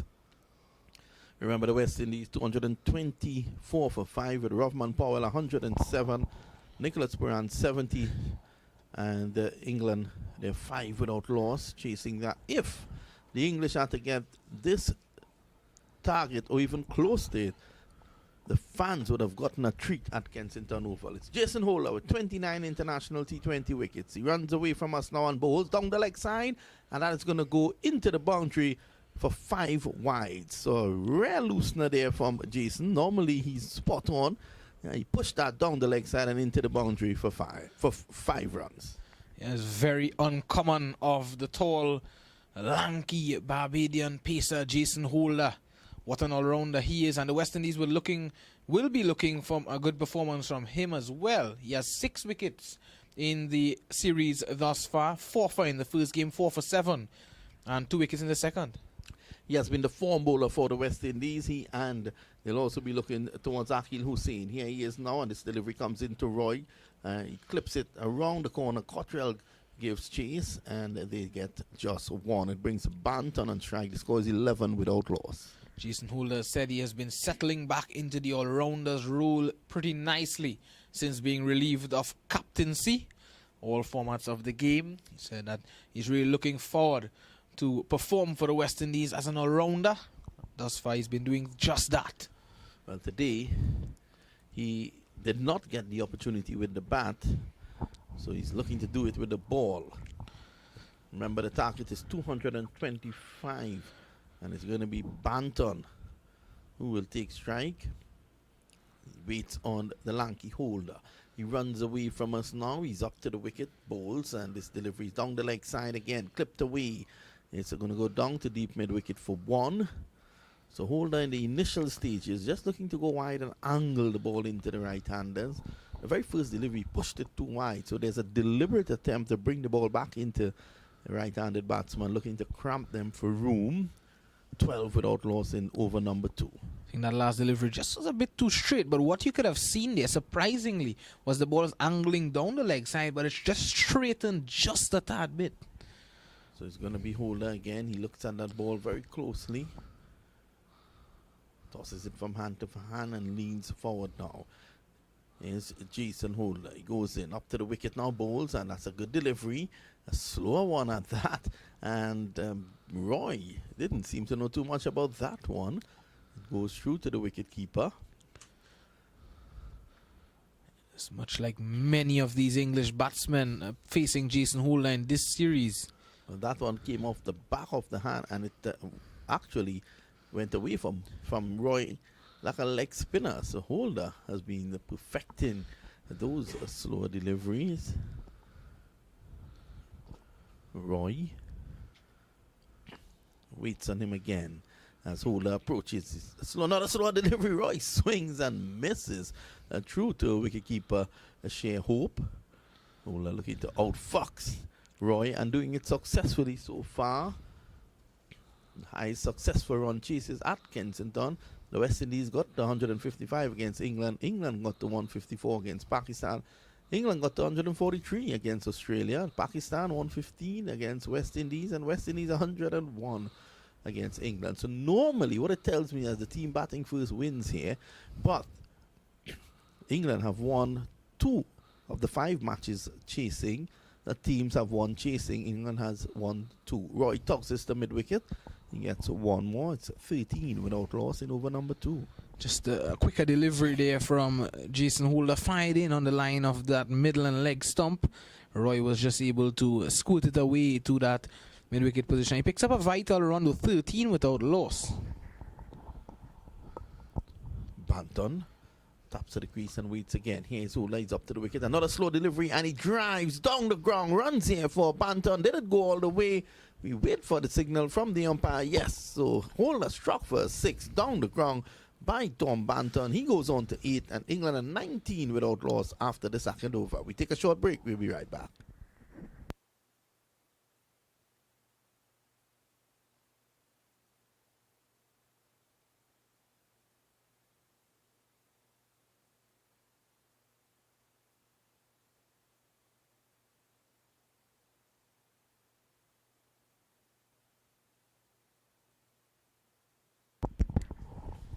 We're back here at Kensington Oval looking at England's chase. 225, I remind you, is the target.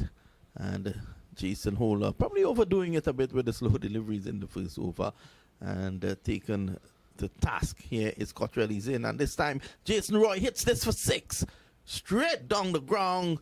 And England, they're fighting back to 25 without loss. Well, I think there might have been a clear message from the coach of the English team. And that would have certainly been to go out there, add some impetus to the innings early on, be positive and go hard. Well, when you're chasing a huge target like this, you need to maximize the power play. And this is what England will have to do. Roy there just clearing the levers and into the second tier of the stands, the 3 Ws. So he's a dangerous customer, Jason Roy. Let's see what will be Cottrell's response. It's not going to be a night for the bowlers. We're seeing that already. Cottrell normally gets an early wicket for the West Indies. Let's wait and see as he comes in now. Running in, that intent written all over his face. A slower delivery, just time driven down to backward point. Well fielded there by one of the best fielders in the world, and that's Fabian Allen, and there is no run. Well, you see that it's not going to be a night for the bowlers, and I think the reason for that, yes, we've seen at the early stages of this game, we've seen some up and down bounce, but what that tells me now is the wicket has sort of flattened out as we are getting later into this game, and hence the batters having some luxury. Well, it's a good batting track, full stop, and this is why bowlers will have to be ultra creative in order to contain batsmen. This is down the leg side by Cottrell, signal wide by the umpire. And England, there is going to be a period where the ball is going to skid on. Dew is not a big factor in Barbados, so the dew would not affect the ball in a way that it affects the fielding team. So I think this has really been set up for a cracker. Here is Cottrell again, leans forward and runs in. Up to the wicket now, bowls, and this time he goes across his stump, struck outside the off stump, and there is no run. 26 without loss. Yes, he was moving way across his stump. They're looking to manufacture a shot onto the onside, this time not making contact. Stifled appeal though from Sheldon Cottrell, but Cottrell has been on the money since the start of this innings. His first over was a real mixed bag, but it was a good line and length being presented by the soldier. So here's Cottrell. Runs it now, bowls, and this strikes Roy on the pad. It rushed on to him, and there is no run. Every dot ball has been met with applause here from the fans, the West Indian fans. Banton, he's on the non-strikers, and he has already struck a 6. He's on 8. And Cottrell will be looking to bring that ball back into Roy. He has had success previously doing that, and he'll be looking to bring it back into him as he did the previous delivery. Here he is now. Cottrell bowls. That's a slow delivery, whipped away down to square leg. There's a shy of the stumps, but well backed up in the end by Fabian Allen. Roy gets a single, 27 without loss. Amid the few mishaps in that second game by guys like Nicholas Puran, Darren Bravo in the field, the fielding of the West Indies team has been quite commendable. And thus far in this game, yes, it's 2.5 overs bowled. We continue to see that. So Banton is on strike now.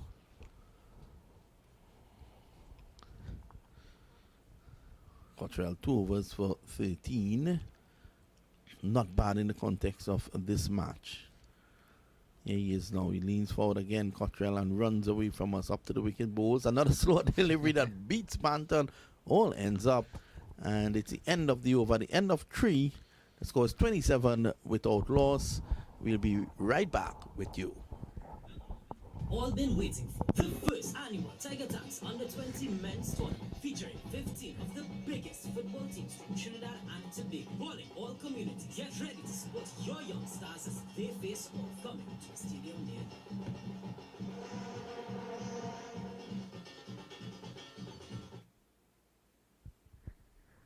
Welcome back as we continue our coverage of this, the third Betway T20 International between the West Indies and England. Of course, this match taking place at Kensington Oval in Barbados. And looking at some of the highest successful run chases by England in T20 cricket. They got up to 230 against South Africa at Mumbai. So the West Indies would want to take note of that. This is struck down the ground by Roy, and it's going to go for 6. A length delivery there by Shepherd. Roy making no mistake with that. That's 6 runs.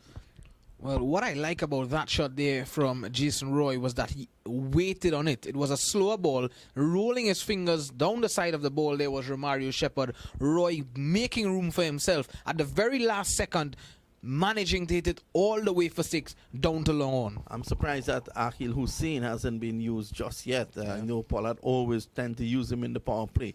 Yes, Shepherd, he bowls to Roy. Roy hits this down the ground. He could be in trouble here. He's out caught. Jason Roy leaves. Jason Holder takes the catch. Romario Shepherd will get the wicket. And England have lost the dangerous Jason Roy for 19. Well, I think Romario Shepherd has Jason Roy's number, because in the last game as well, Romario Shepherd came in, got Jason Roy in a similar fashion just down there at long on. Could you remember that? Kieron Pollard, the man taking the catch in the last game, this time Jason Holder. Well, it was an obvious ploy as Holder, the tallest man on the West Indies team, was placed at long on. Roy got a delivery which he crashed for 6. It just went over the head of Holder, and then he responded again with a similar type delivery on that occasion. Shepherd, Roy tried to repeat the shot, and it ended in the bucket hands of Jason Holder. The wicket has fallen, and England has lost a crucial man. Yes, a crucial man lost, and a crucial breakthrough for the West Indies as well in the circumstances, given the start that the English had. 33 for 1. This is the 4th over of the innings, and it's going to be James Vince, who has scored 358 runs at a good average for T20 cricket, 25.57, strike rate of 123, 6 innings over 30, and a best of 59. So James Vince has a job on his hands. Certainly has a job on his hands, but he would look to Tom Banton for some assistance here. Tom Banton has been there, but he has only been there for 4 deliveries because he has been a mere spectator to Jason Roy. It's going to be Shepherd again. Got a wicket in his first over already. Here he is. He bowls to Vince. Vince drives through the covers. That is going to go into the boundary for 4. So a good start there by James Vince. Excellent start. Wit presented, length from Romario Shepherd, short and wide. And James Vince, sorry, you would not have wanted a better ball as your first delivery. Just to the left of Powell, who made a valiant attempt to get to it. And Kensington Oval erupted a few moments ago with the dismissal of Jason Roy. It's going to be Shepherd. 10 runs in the over and a wicket. This has been an action over. Here he is now. He comes in and bowls. And again, Vince cuts this. There is protection down there to cover. Powell fires in the return. They get one. Powell, the star in the show early on with 107. Yes, an excellent knock of 107 on and adding so much substance to that innings of 225 alongside Nicholas Puran with 70 as well. You can't take anything away from Nicholas Puran for his knock of 70 as well. So the score is 38 for the loss of 1. Here is Shepherd again as he runs away from us. And this is driven on the offside. The lack of timing on that allowed Banton to get a single. 39 for 1 in over number 4 at the end of the power play. The West Indies were 54 for 2. So nothing much in it there at the moment. An expensive over in the circumstances for Romario Shepherd, but he has gotten the prize wicket of Jason Roy. 12 runs coming from the over and a wicket with 1 ball to go.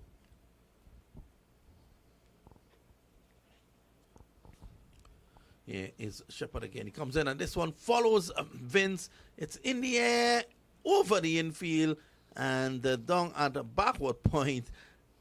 Puran gets the... Hussain retains the ball, and it's the end of the over. 41 for 1, 7 to Vince, 9 to Banton. We take a short break. We'll be right back.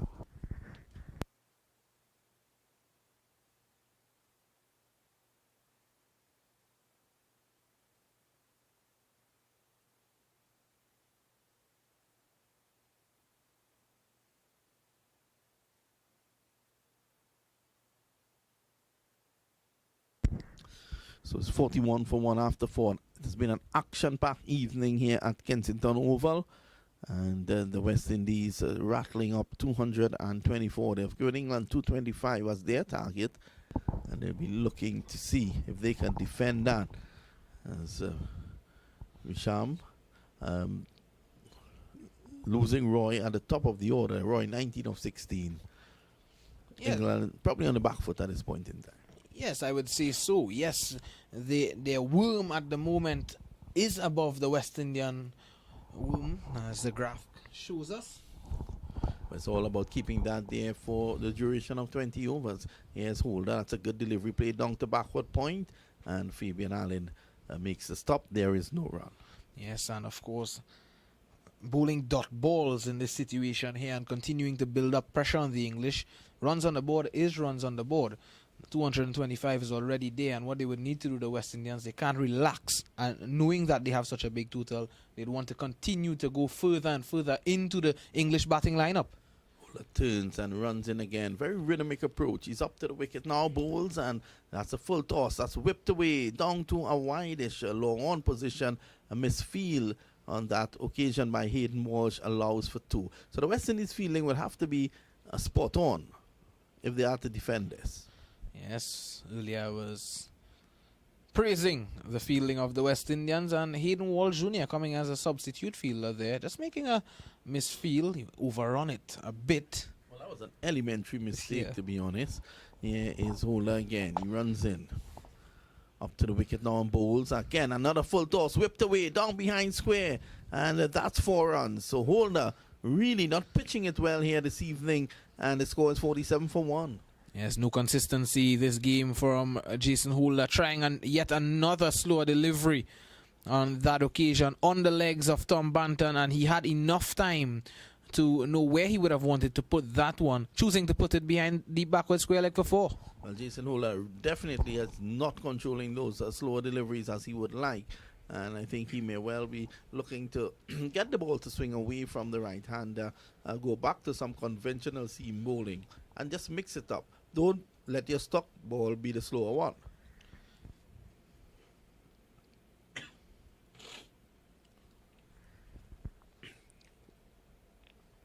Yes, Holder again. He comes in, and this time it's in the air. It's going to go to the right of Walsh at long on, and they're going to go back for 2. So 2 more. That's good running. It's been an expensive over from Holder so far, and the score is 49 for 1. Holder's already conceded 22 runs in his 10 deliveries bowled. And I must say this, something I've seen from Jason Holder watching the last 2 games. You know, Jason Holder has achieved so much in his career, Vinod, but we are seeing something different. The back of the arm slower ball. We have not seen that from Jason Holder of late. We have normally seen the off cutters from Jason Holder. Now he's trying something different. Yeah, he is now. He moves, and that's a good delivery pitch right up. That's England's 50. They're now 50 for 1. Banton has batted well, 18. Vince is on 7. Yes, I was making that point about Jason Holder adopting the back of the arm slower ball. It tells me that he's developing a new delivery. And maybe it's the first game that he's trying it. Who knows?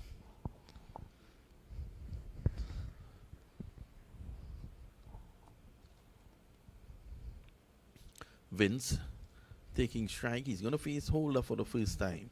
Here is Holder again.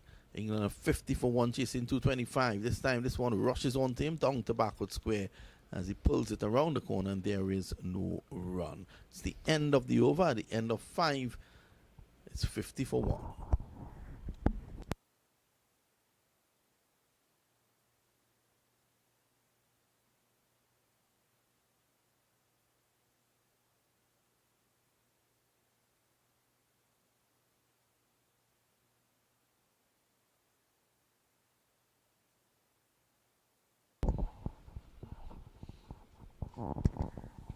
So 50 for 5. Let me say a good afternoon once again to Anil Lakan. Anil, how do you read this at this point in time? The West Indies were 48 for 1. At a similar stage, England 50 for 1. Not much in there. Not much at all. Even Stevens, if you ask me. Very aggressive approach, which is required when chasing a mammoth total of 225 for victory. This is going to be a key moment as Akil Hussain, 9 wickets in his 16 matches. He is going to take up the attack. And what is good about him is his economy rate. And Akil Hussain has a big role here to play tonight if the West Indies are to defend this target of 225. He's going to start against Banton. And here he is, Hussain. Around the wicket, left arm orthodox. He's into Banton. In fact, he pulls out of his delivery stride. Not comfortable just yet, and any good coach will tell you if you're not comfortable, just pull out. You want to ensure that it feels right before you actually deliver the ball, Vinod. Yeah, it's Hussain. He comes in now, and Banton is down the track. Over the head of Hussain into the boundary for 4. So not allowing Akil Hussain to settle is Tom Banton. Here he was running on the wicket and really deposited that ball over the bowlers, and it races into that long off boundary for 4. Well, the first delivery, he started to shimmy down the track, and this is what made Hussain pull out. Now, the next delivery, he came right back into, again, right down the ground, and he was able to chip down. So I think there's an obvious plan to keep Hussain, to attack Hussain. Here's Hussain again. He bowls him, and he hits this high in the air. This is going to go all the way for 6. Tom Banton hits this over the scoreboard, and England, they're really fighting back here. They're 60 for 1.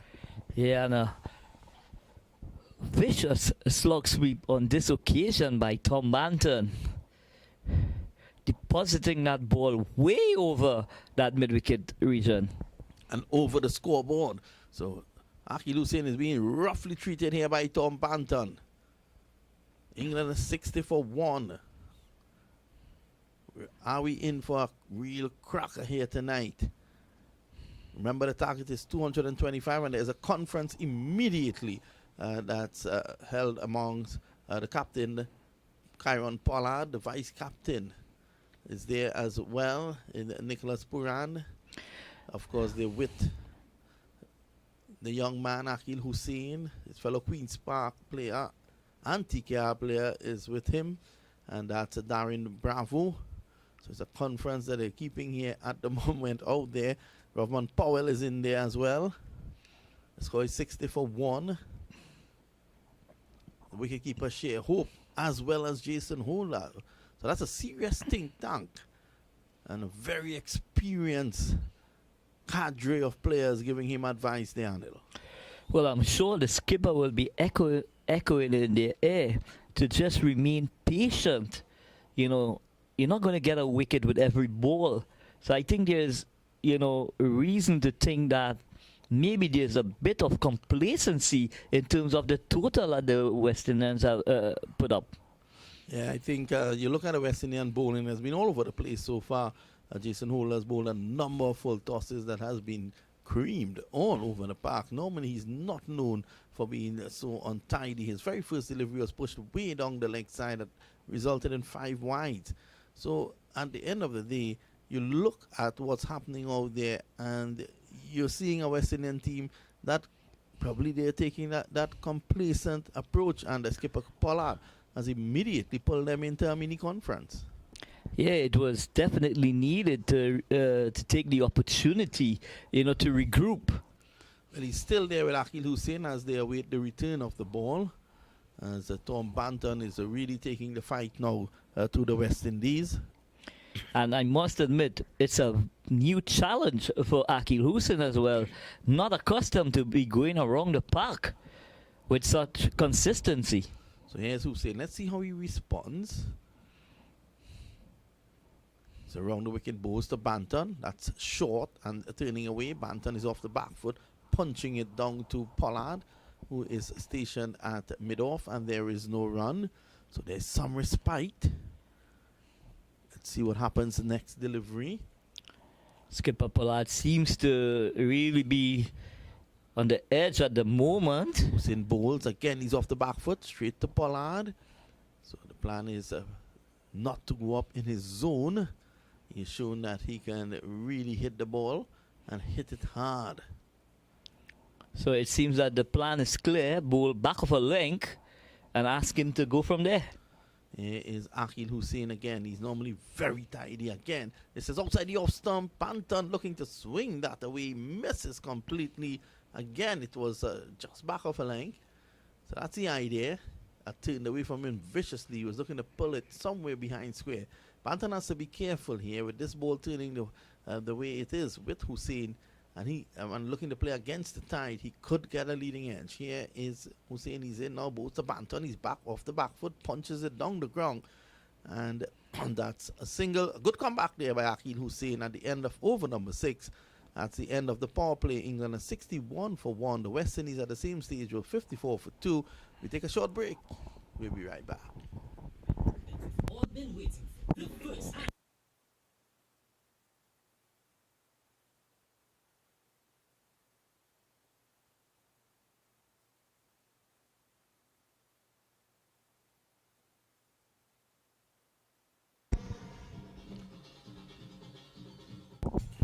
This cricket broadcast is brought to you by Innovative Roofing and Construction Company Limited. Place your building needs in our hands and you would not be disappointed. For high quality delivery, call us at 734-9970. So it's the end of the power play, and skipper Kyron Pollard himself is going to come into the attack. I think the discussion has centered around taking pace off the ball, and this is why Pollard is going to come into bowl. He's going to bowl to Banton. Pollard is a very experienced campaigner. Here he is now. He bowls to him, pitch right up in the block hole, pushed away to mid-off, and there is no run.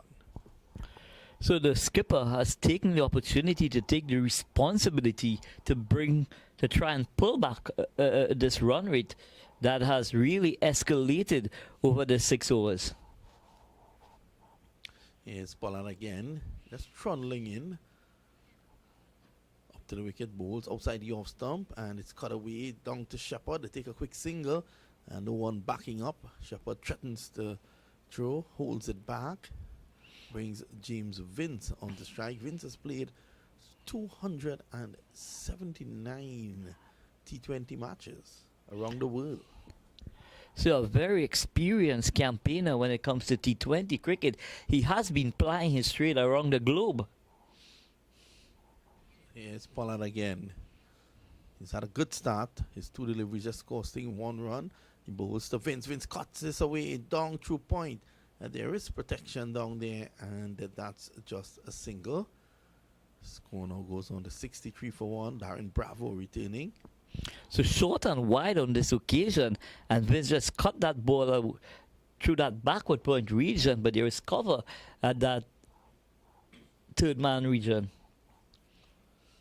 Pollard continues, 63 for 1, up to the wicket now bowls. Vince drives down to cover, and that's a lovely stop there on that occasion by Nicholas Puran. 64 for 1 over number 7. Kieron Pollard looking to just peg the English back, put some pressure on them that could lead to wickets. Earlier on, Puran had 70 of 43 balls. Yeah, so return to form for Nicholas Puran. Yes, Pollard looking to shorten this one. Vince swings this away down behind square, and that's just one. Pollard, he doesn't have the pace to really worry these guys. But he's got the guile, he's got the experience, and he's got a bag of tricks that he's going to execute by running his fingers along the side of his seam with his off cutters and leg cutters. And with the occasional seam up delivery. Yeah, he is now looking to play a reverse pull. On that occasion there was Banton. Fails to make contact. He remains on 31 of 20, and a good over there from skipper Pollard, just the 4 runs. So what we have seen, the last 10 deliveries bowled by the West Indies after that conference, we've seen just 5 runs coming off it. So it's definite that they have come up with a plan, how they're going to execute. And who's going to take the responsibility to do the execution at this stage of the innings. So Pollard taking the ball and doing it himself. England 65 for 1. The West Indies would want to take a couple wickets here just to put them back, set them back a bit. It's going to be Hussein to continue.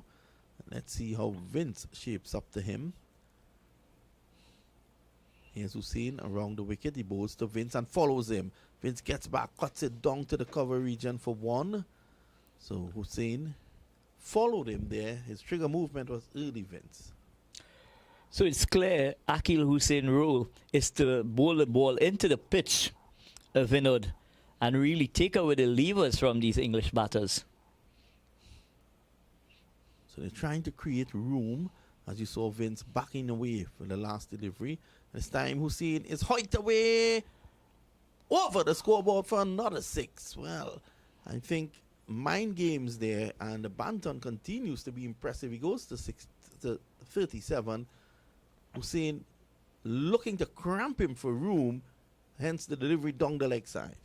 Yeah, and on this occasion, the ball just sat up for Banton to execute over that scoreboard region. So excellent ball striking by Tom Banton. He strikes at about 148.55. That's a strike rate over the duration of his career. Right smile on his face there. He's having a little word with wicketkeeper Shea Hope. But the West Indies would be very, very mindful that they need to remove one of those batters.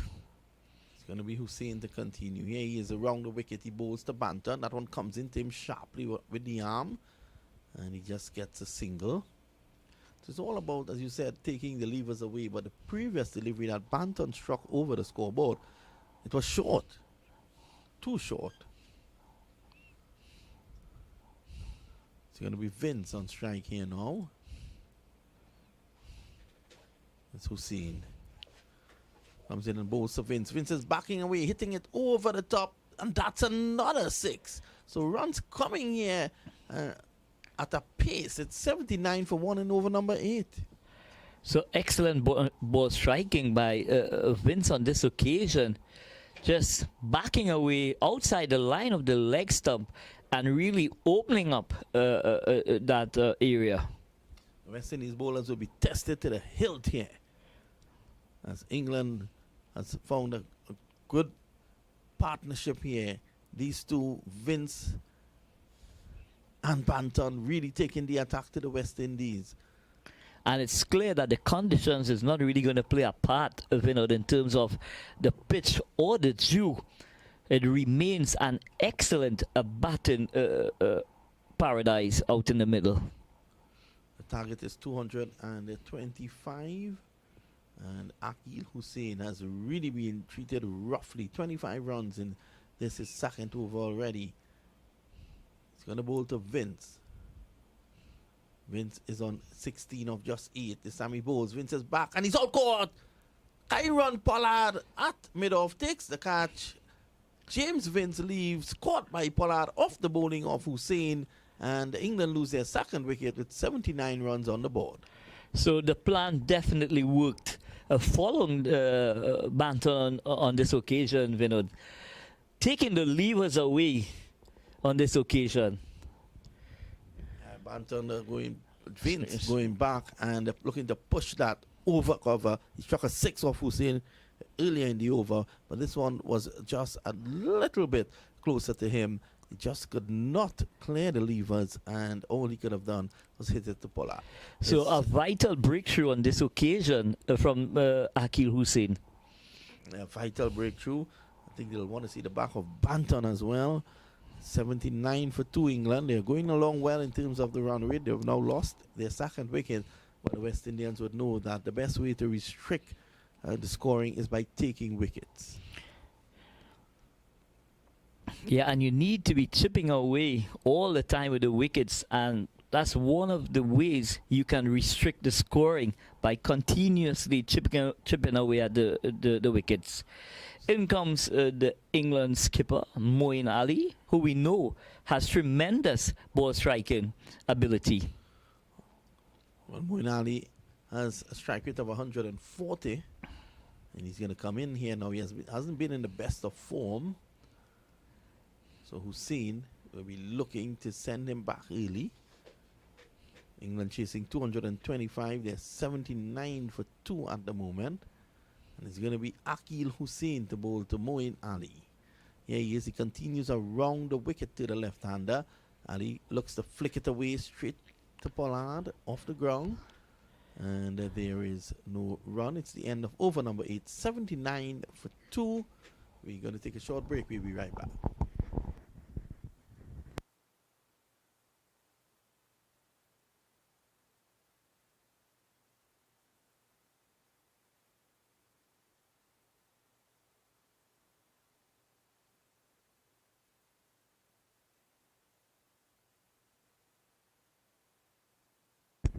Well, welcome back as the West Indies are getting a timely breakthrough there, Anil. Yes, indeed, a very timely breakthrough, and it brings, the skipper out to the middle. So it's going to take a while before he gets in. Pollard bowls and Banton flicks this away down along the carpet, down to a wide-ish long on. He comes back for 2 as Pollard, his first over, just 4 runs. A wily customer is skipper Kyron Pollard. The West Indies would not be happy with Banton being out there. He's on 40 of 23. Kyron Pollard, as you said, is a wily customer. So he has a bag of tricks up his sleeves. Here he is up to the wicket now. Bowls to him outside the off stump. This is cut away down behind point for 4. So short and wide on this occasion. And Banton climbed into this one and hit it past that backward point position into the boundary. It goes. Well, there seems to be no way to stop Banton at the moment, but the West Indies bowlers are helping the cause by being a bit wayward. Pollard on that occasion, short and wide. That was meat and drink for Banton. Here's Pollard. He goes wide of the crease and angles it into Banton, who pulls it straight down to Fabian Allen down at Cow Corner. Gets only 1. So he's on 45. They have to try to keep him off strike, frustrate him. It's 86 for 2. So Tom Banton is showing that he has tremendous ball striking ability, Vinod, and he is going to be an important cog in that England team come that World Cup, which is due to take place in Australia at the back end of the year. Well, skipper Owen Morgan has sat out today, so he's sitting there in the Sir Gary Sobers pavilion, just having the best view of the young English talent that's available. Here is a Pollard. He's in now and bowls to Moeen Ali. That's a slow ball bumper, and it goes through to the wicketkeeper. In fact, it's signaled wide by umpire Reefer. I would love to see a replay on that. There it was, and yes, it was way over the shoulder. Yeah. So Moeen Ali just staying well within himself, not attempting anything extravagant on that occasion. Here is Pollard to Ali, drives outside the off stumps in the air. He could be in trouble, and the catch is taken. Kyron Pollard strikes, and the man of the moment, Roughman Powell, takes the catch. Pollard, he went wide of the crease. He angled that across Moeen Ali. Ali was looking to go over the top. It struck the bottom of the bat, and that has led to his downfall.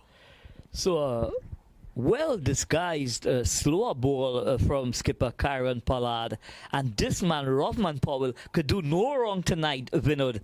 He is into the action any and every time. So Moeen Ali leaves without scoring, having faced 2 deliveries. The score is 87 for 3 at the moment, and you're quite right, he can't do anything wrong. The first annual Tiger Dance under 20.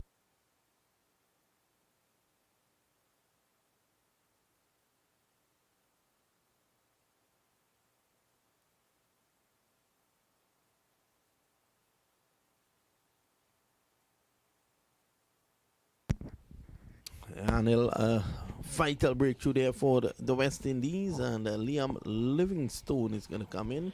He has a strike rate of 165 in his 11 innings, a best of 103.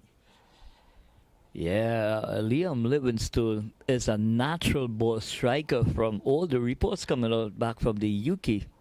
Here is Pollard. He's in now on bowls, and this is whipped away by Banton. He takes one, and it was a well-weighted shot, so he gets an opportunity to come back for 2. So deft touch on this occasion from Tom Banton, allowing him to come back for 2 runs. Pollard has bowled well so far. 1 for 14. He's in his second over. And Moeen Ali getting a wide delivery from Pollard, and he spooned it in the air to be out caught. Here is Pollard again. Wide of the crease bowls. This is crashed away just to the left of Shepherd. Well fielded there at the mid-off. Just a single. Keeps Banton on strike. He's on 48 of 27. England after 9. Their run rate is 10 at the moment. They're 90 for 3. So very impressive innings from Tom Banton thus far, keeping the English scoreboard ticking away, and really giving them an opportunity to really mount a challenge to chase that mammoth total that the West Indies has put on the scoreboard. So Roy 19, Vince 16, Moeen Ali without scoring, the man out. Banton is on 48 at the moment. He's in there with Liam Livingstone, who is yet to face. The batsmen to come: Brooke, Salt, Carton, Rashid, Mills, and Topley. No Owen Morgan today, and also no Chris Jordan. But you would have known, Vinod, that the English, they believe in the rotation of their players, both at all levels in terms of T20, Test match, and 50-over cricket. They have a rotational policy that they implement. Well, in 34 matches, Roughman Powell has taken part in. He has taken 4 wickets. He's a bit of an all-rounder, and here he is. He has been given the ball. Tonight could be his night. Powell bowls. That's a good delivery. And Banton works it away down to a long one for 1. The score is now 93 for 1.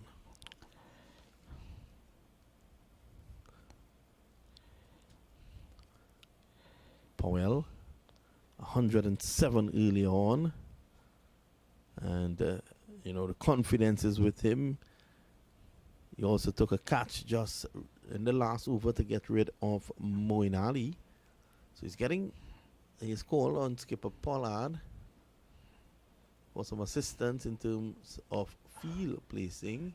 And it seems that the patrons at the Kensington Oval is having a blast at this time of Vinod. Yeah, they're really enjoying themselves. They're seeing a lot of runs. T20 cricket is about that.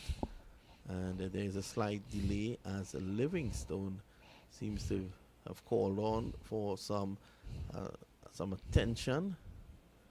And the England physio is out there with him. He's having something to drink. Probably not feeling his best. Banton uses the opportunity to refresh himself as well.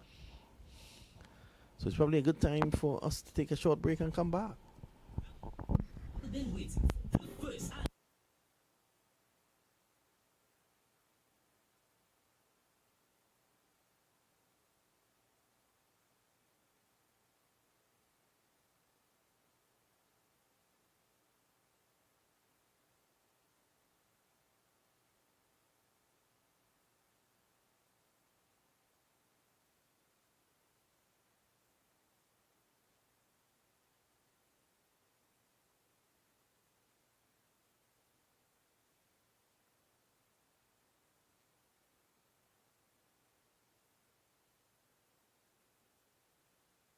See in England, they've lost 3 wickets, which could be a spot of bother, spot of concern, but they're staying well within what's required. So Holder's back into the attack, is it?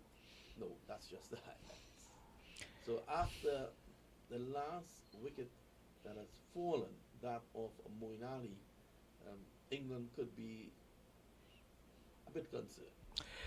I'm sure there would be concerns, but with Livingstone and Banton at the crease, I'm sure that the England management would be looking for these players to take their team deep into the innings.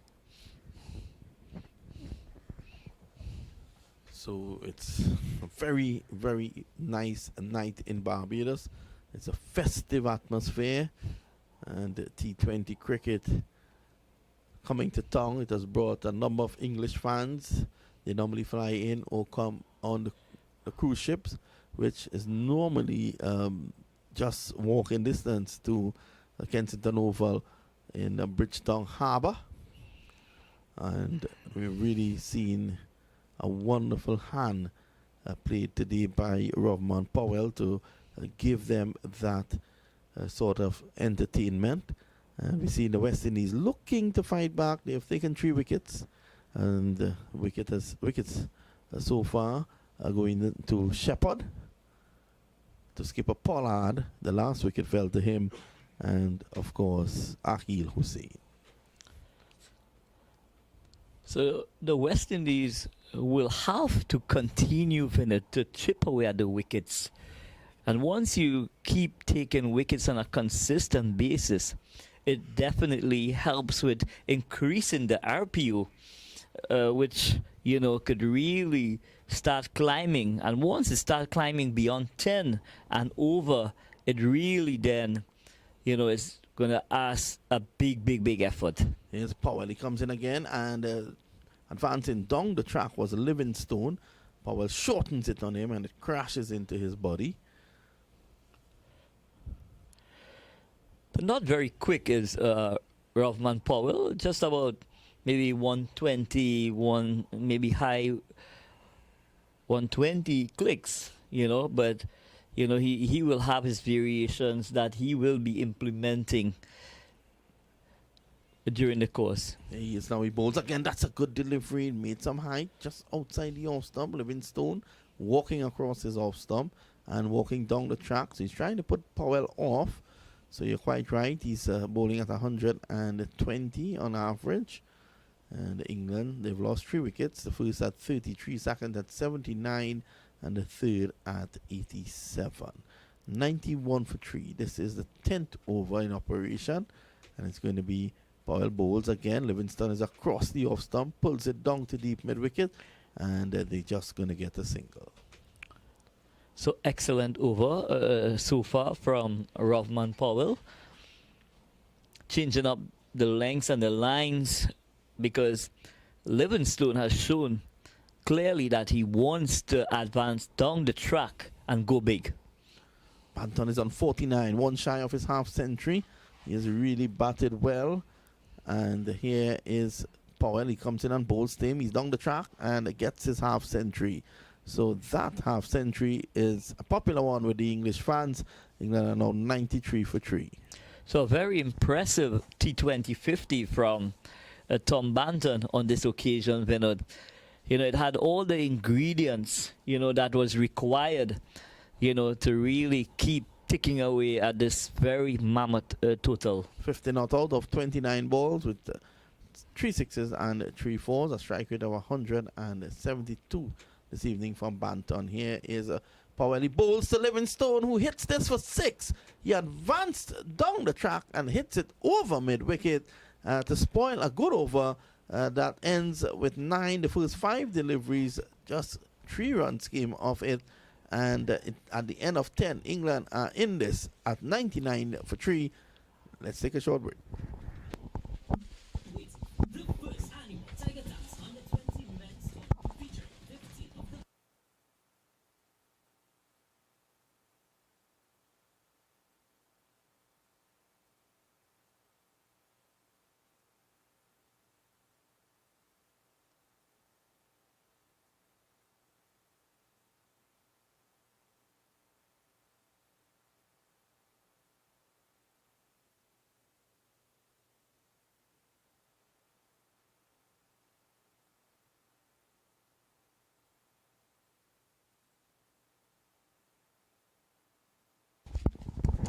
So let me welcome Visham back. Visham, 99 for 3. Even Stevens? I say even Stevens, England, I think they are quite in this. So it's going to be Pollard to continue. His 2 overs, 1 for 15. Here he is. This time it's just pulled away by Banton down to a wide-ish long on for 1. England 100 up of 10.1 overs. It's good to see Tom Banton's 51. What a knock it has been. It's a knock that the English would have wanted. Captain Moeen Ali would have certainly wanted one of the opening batsmen to stand up. Tom Banton, he would need to go big and play much of an innings like Rovman Powell. Yeah, so it's 100 for 3 at the moment. Banton is on 51. Livingstone is on 7. Here is Pollard, and he pulls out of his run. Livingstone moving up at the crease. Yes, moving up there, and Pollard noticing that, adjusting and not delivering the ball. And you see, this guy, Liam Livingstone, he can take a game away from you. You need to be careful with this man when he's around. Here's Kyron Pollard again. Wide of the crease, bowls, angling it into Livingstone. Plays it down to long on. Long on has been a favoured area in the innings so far by England. It's 101 for 3. Yes, the straighter boundaries have been targeted not only by the English batsmen but by the West Indian batsmen early on in the first innings. You can see Owen Morgan there. I'm sure he will be happy with what he's seeing from his batsmen. 101 for 3. Here's Pollard again. He comes in and bowls outside the off stump. This is cracked away by Banton. And moving smartly to his left is Brandon King. He's able to get 1. So that's a good bit of work there by Brandon King. Yes, realizing that the mid-off fielder could not have cut it off. And doing good work coming around to his left. But yes, the England team a bit bowling heavy today. And just Phil Salt and Harry Brook to come next. So I think this is a vital partnership here. If the English are to go anywhere close to this total, both Liam Livingstone and Tom Banton, England would require something of substance from these two. Need to make an impact here, Liam Livingstone, coming in to this game after not being fit yet in the first and the second. It's 102 for the loss of 3. And here is Pollard. He's in now on balls. This is swung away. It's in the air. He could be in some problems. It just drops between the two fielders running in from mid-wicket, and they come back for two. That was well bowled by Pollard. He held that one back. And Livingstone, he goes to 10 now. Yes, Pollard just putting some pace on that delivery there. And that one just rising on Liam Livingstone. And dropping short of those two fielders, in between those two fielders as well. Not connecting as he would like, Liam Livingstone. He's a guy with a quick bat speed. That occasion there missing out. Yes, Pollard, he comes in now and bowls wide outside the off stump. That was well within the line. I thought umpire Leslie Reefer was a bit tough on that occasion. 105 for 3. Well, they say the guideline is just there to guide the umpires. The ultimate call, you know, they can call wide if they want. But to me, that was well within that tram line. I echo the same sentiments as well, Vinod. I would like to see back the replay on that one. So 120 required of 55. Here's Pollard. He comes in on bowls. This is pulled away by Banton. Down to long on. Jason Holder fields. And it's the end of the over. The end of 11. It's 106 for 3. Let's take a short break. We'll be right back. All been waiting for the first annual Tiger Tax Under 20 Men's Tournament, featuring 15 of the biggest football teams from Trinidad and Tobago. Balling all communities, get ready to support your young stars as they face off coming to a stadium near you.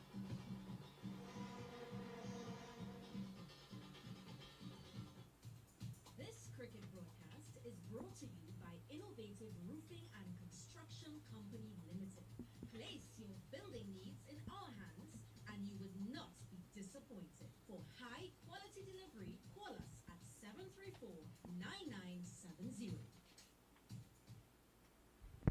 So we are back here at Kensington Oval, and the West Indies ODI, the West Indies squad for the ODI series in India has been chosen. We'll give you that shortly. Here is Shepherd. He bowls, and that's a wide delivery. That was wide outside the off stump. And Shepherd is pulling down on that. 107 for 3. England require 118 of 54 balls. So it's all happening here at the moment. Yes, I can certainly agree with that wide. And the wide that we saw earlier. Shepherd called up by his captain. Here is Shepherd. He comes in again and bowls. And this is outside the off stump. It's in the air. Does it have the legs? It's a brilliant catch taken. That is the catch of the day. What a catch taken there by Akil Hussain. He was running back. This man is a brilliant, absolutely brilliant athlete. Look at it. Outside the off stump, Banton was looking to go down. He was running back, and that is a most brilliant catch. Well, simply something spectacular from Akil Hussain. He can do no wrong in this series here against England. What a catch it was. And I was just speaking about Romario Shepherd being called upon by his captain. He was called upon to make a breakthrough earlier when he got Jason Roy. Coming back again here, picking up a vital wicket in that of Liam Livingstone. So Livingstone leaves for 11. England has lost their 4th wicket. And we take a break. We'll be right back whilst the new batsman comes in.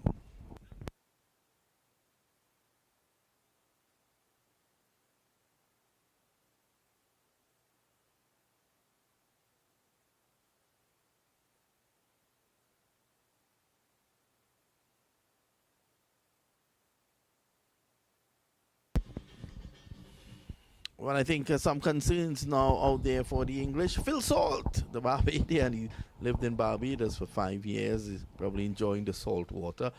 He's in there now playing for England. It's 107 for 4. Here, Shepherd, he bowls outside the off stump, and that crashes into the gloves of wicketkeeper Shea Hope. England need 118 from 52 balls, and their major batsman out there at the moment is Banton. Banton has batted well for 52. Well,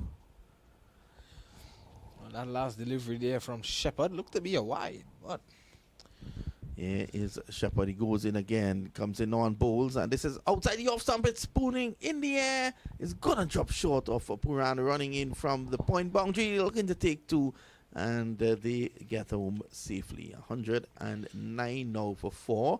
Banton 54 of 33 balls.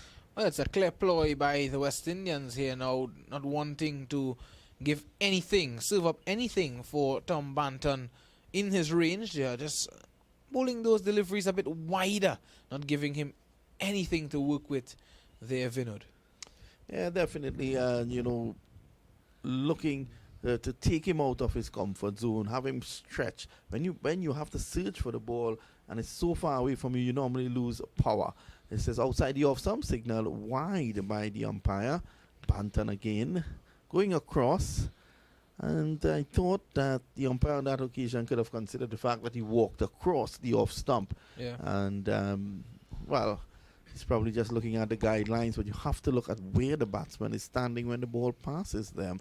England, West Indies at this point, 108 for 2. England, 110 for 4. Here is Romario Shepherd. He comes in and bowls. That's a full toss. Hit straight down the ground. And I think that has gone for 6. Well struck by Banton. He goes on to 60. England, 116 for 4. And the fans of the English are up on their feet there, Vinod. You can see them enjoying themselves in the stands. Tom Banton, he is the man. Is he the man for the England team? Well, he'll have to do it, and he'll have to go deep into the innings. What a shot. Shepherd giving him pace. Here he is now. He bowls. That's a slow delivery. Banton is hitting. It's down the ground. That's 6 more. Tom Banton is leading the fight here for England. He goes to 66 of 35. They're 122 for 4. England require 103 of 49 balls. Well, I think the West Indians, they only know what they have to do. They would know what they have to do now, and I think what they would need to do is to get the wicket of that man, Tom Banton.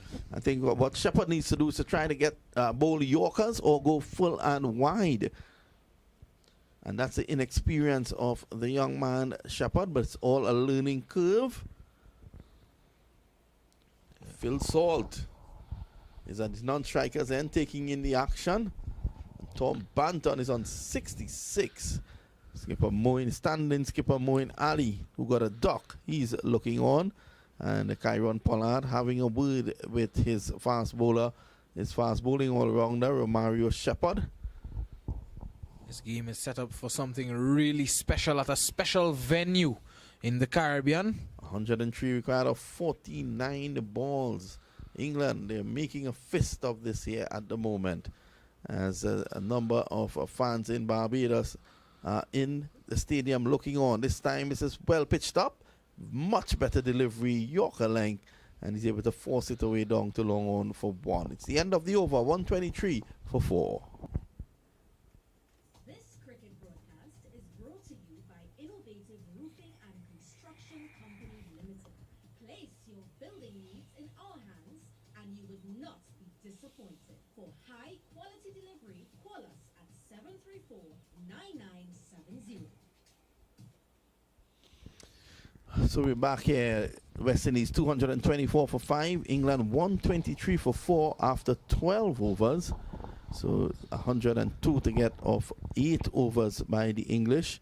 I think what the West Indies will need to do is to continually take wickets. Shepherd has taken 2 wickets for 31 runs of his 3 overs. And a brilliant catch in the last over there by Akhil Hussain. This is Pollard and Banton looking to reverse sweep him. It comes off the bottom of the bat and trickles along to wicketkeeper Shea Hope. The English fans are really having a great time out there in the Barbados, and they're singing. The Barmy Army is in their element at the moment. They think that their team can pull through a win here, as Banton is still in there. Here is the Pollard. He's in bowls, and this is right up in the block hole. He's flicking it over wide long on for 6. What a hit. This man is really packing a punch now. He's on 73 off 38 deliveries. It's 129 for 4. Well, that's a poor delivery there from the skipper, Kyron Pollard, knowing that Tom Banton is in a mood. He's set, and anything on his legs, he would certainly not shy away from putting them away. That was flicked away nicely. Over pitch delivery, hitting the Betway sign on the full. Here's Pollard, he comes in again and bowls a Banton. He's going down the ground into the hands of Jason Holder, and that could be the difference between the victory and defeat for England. Pollard is really celebrating. I haven't seen him so animated in quite a while. Jason Holder takes the catch. England require 96 of 45 balls. They have lost the dangerous Tom Banton for 73, caught by Jason Holder of the bowling of Pollard. Wow, and I could feel the energy here in the commentary booth, in that huddle, Vinod. You can really see Kieron Pollard geeing up his teammates after picking up that key wicket of Tom Banton. Tom Banton has to walk back for a well-played 73 of 39. Excellent innings there from Tom Banton, and that is an innings that could well see him move on further this year to play for England. We take a short break. We'll be right back. All been waiting for the first annual Tiger Dance Under 20 men's tournament, featuring 15 of the biggest football teams from Trinidad and Tobago. Bowling all communities. Get ready to support your young stars as they face off coming to a stadium near you.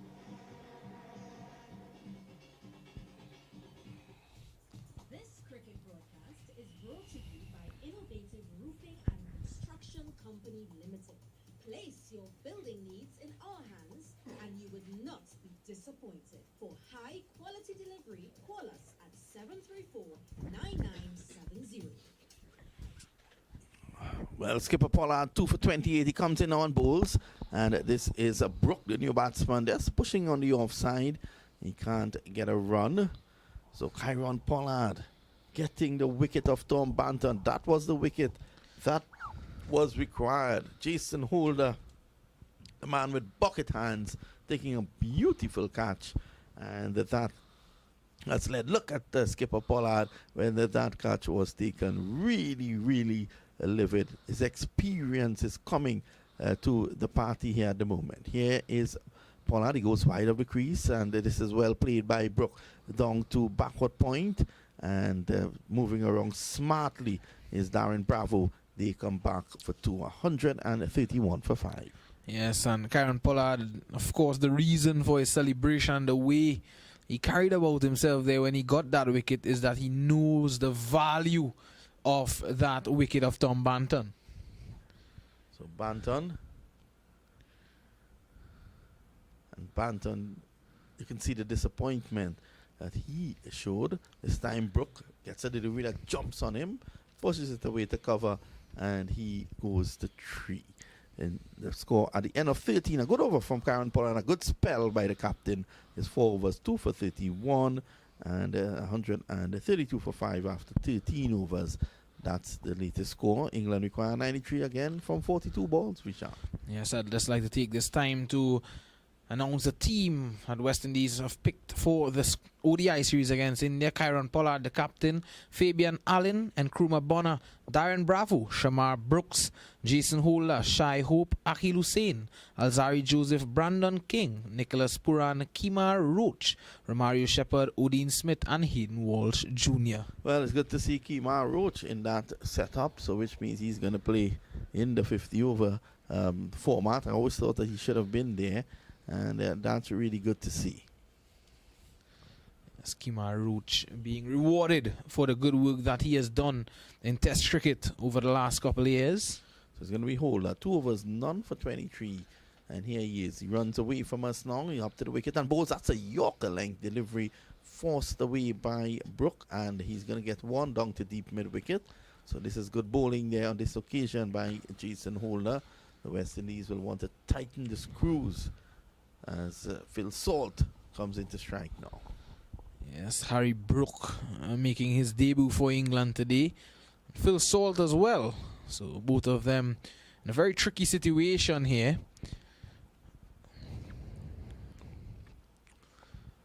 Phil Salt with his Barbadian roots. Here is Holder. He's into Salt. Salt gets a slow delivery that he squats away.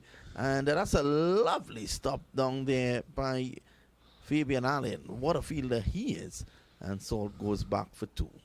One of the best fielders in the world. He's right up there with guys like Ravindra Jadeja and those guys. Excellent piece of fielding down there at deep mid-wicket. He had a lot of ground to cover, and diving away to his left, his dominant side. and stopping what looked to be a certain boundary. Every run is vital here at the moment. Here is Holder on a batting paradise. He runs away from us up to the wicket. Slow delivery. This is dragged down to long on by Salt. And Pollard attacks the ball. That's excellent by the captain, attacking the ball because Salt did not time it well. Pollard had to attack it because it was coming slowly towards him. Could have given them time to go back for 2. So Brook is on strike now. He has 4 of 4 deliveries. Salt has 3 of 2 deliveries. And the score at the moment 136 for the loss of 5. Here is a Holder. He runs in and passes the umpire. Bowls another slow delivery driven by Brook down to long off. That's 1. So the West Indies holding it nicely together so far. England 137 for 5, chasing 225. How do you see it now? Well, I think with Harry Brook and Phil Salt then 88 from 38. Certainly not out of the waters yet for the England team. They can still get this if they can amass something really substantial here now, these two guys. This time Holder drops it. A full toss struck by Salt right back to Holder. Salt goes back for 2. And he goes on to 5. It's the end of the over, is it? That scores 139 for 5. And 1 delivery to go. Holder in this third over, none for 30. This was struck right back to Jason Holder. And he just couldn't hold on to it. Holder, 6 wickets in this series so far. Bending over and favouring that left hand. One hopes that he's okay. It was struck with tremendous power there by Salt. That was struck ferociously there. And it was straight on the fingers. So he's holding that left hand there. And the physio is immediately out in the middle. So it probably gives us some time to go back and you can announce that West Indies ODI team for India once again. Yes. The ODI team for the West Indies that were picked earlier today. Kieran Pollard, the captain, Fabian Allen, Nkrumah Bonner, Darren Bravo, Shamar Brooks, Jason Holder, Shai Hope, Akhil Hussain, Alzari Joseph, Brandon King, Nicholas Puran, Kemar Roach, Romario Shepherd, Odin Smith, and Hayden Walsh Jr. The West Indies will be looking to go to India and perform well in the subcontinent. Just to run through the scorecard here for England. Jason Roy 19, Tom Banton 73 of 39 balls. James Vince 16, Moeen Ali failed to score, and Liam Livingstone 11. At the moment, Phil Salt is in there, and he has with him Brook. Pollard 4 overs, 2 for 31. Cottrell 2 overs, none for 13. He has been good. Bowler 2.5, none for 30. Shepherd 2 overs for 31. He has been expensive, but he has taken 2 vital wickets. It's going to be Holder with 86 required of 37 balls. Here he is. He runs away from us now. Up to the wicket. Bowls. And this is struck away by Salt. And it's brilliantly caught in and out. In fact, he's dropped. That would have been the second brilliant catch taken by Akhil Hussain. He actually held it. And on falling to the ground, it popped out. Yes, and he looks to be in some discomfort there, Akhil Hussain. What an amazing effort. Leaping into the air. He's stuck out that left hand. And it's stuck. And as he went to the ground, it just fell out. That would have been something special. Well, we saw something special from him earlier on today. That would have been another brilliant catch. What an effort by Akhil Hussain. What an athlete this man is. After 14 overs, the West Indies were 140 for 2. England are 140 for 5. Yes, and it seems as though Akhil Hussain, when he got to the ground there, he hit his mouth. And you can see there's some blood on his lip there, Vinod. Yeah, just cutting the lip. That's not going to stop him from bowling. He's going to get back into the attack immediately. 85 to get of 36 balls. And Hussain 2 overs, 1 for 25. Still favoring that jaw. Yeah. And it's going to be Salt. Salt is on 6 or 4. I'm sure a number of his family members would be out there supporting him. Here's Hussein. And so backs away, hits it straight down the ground, runs here for him. In fact, Pollard attacks it and he gets just one. Well, if anything the English fans and any cricket fan looking at this game would want is a touch of salt in this game. They'd want it to be a mouth-watering contest. Misham is waxing warm. 84 of 35. Brook is on 5. Here is Hussein. Wrong the wicket, and this is pulled away nicely by Brook. But Roughman Powell is down on the backward square boundary. So England will have to get some big hits very soon, as they need 83 of 34 balls. Salt is on 7. Brook is on 6. Both batsmen just looking to find their way after having just arrived at the crease. It's Hussein from the 3Ws end, as Joel Garner in and the 3W stand. This is hoiked away by Salt into the boundary for 6. So Phil Salt showing his wares, and Hussein roughed up on that occasion. He has 1 for 33. This is his third over. It's 148 for 5. Flat 6 there by Phil Salt. It was well pitched up there by Akil Hussein and swept away nicely there by Phil Salt. That hit the railings there in the stands and flew back onto the ground in a flash. Here's Hussein. He comes in again and bowls to Salt. Salt is swinging and missing. It crashes into the pad. He's taking a quick leg by. 150 now. It's 149 for 5. This, in fact, it's the 15th over in progress. So England, they're going at 10 and over.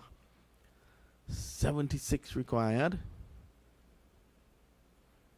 After this over, still 5 to go. Here is Hussein. He's in and bowls, and he follows Brooks, who swings this down behind square for 1. It's the end of it. The 15th, no, 1 delivery to go. 150 for 5. England 150 coming up. Thanks in the main to that brilliant innings of 73 by opener Tom Banton. The English dugout looking a bit concerned at the moment. Can Phil Salt put tears in the eyes of the West Indies? He is back deep, pulls it down to long on. Pollard is there, and that's just 1. At the end of 15 overs, England are 151 for 5. They are chasing 225 to win. 74 required of 30 balls. That's no easy feat, but it's a belter of a track, and we wait to see how it works out.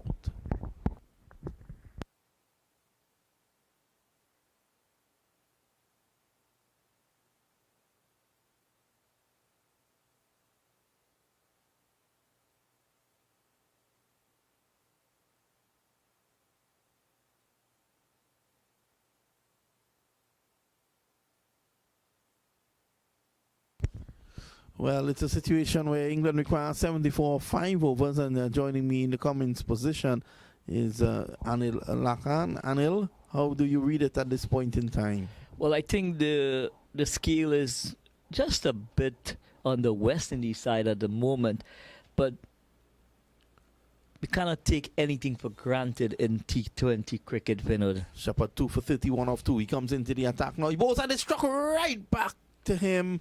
Did he get his hands onto that? I'm sure. I'm almost sure. And then the umpire went running for safety as well. Did Shepherd save the umpire?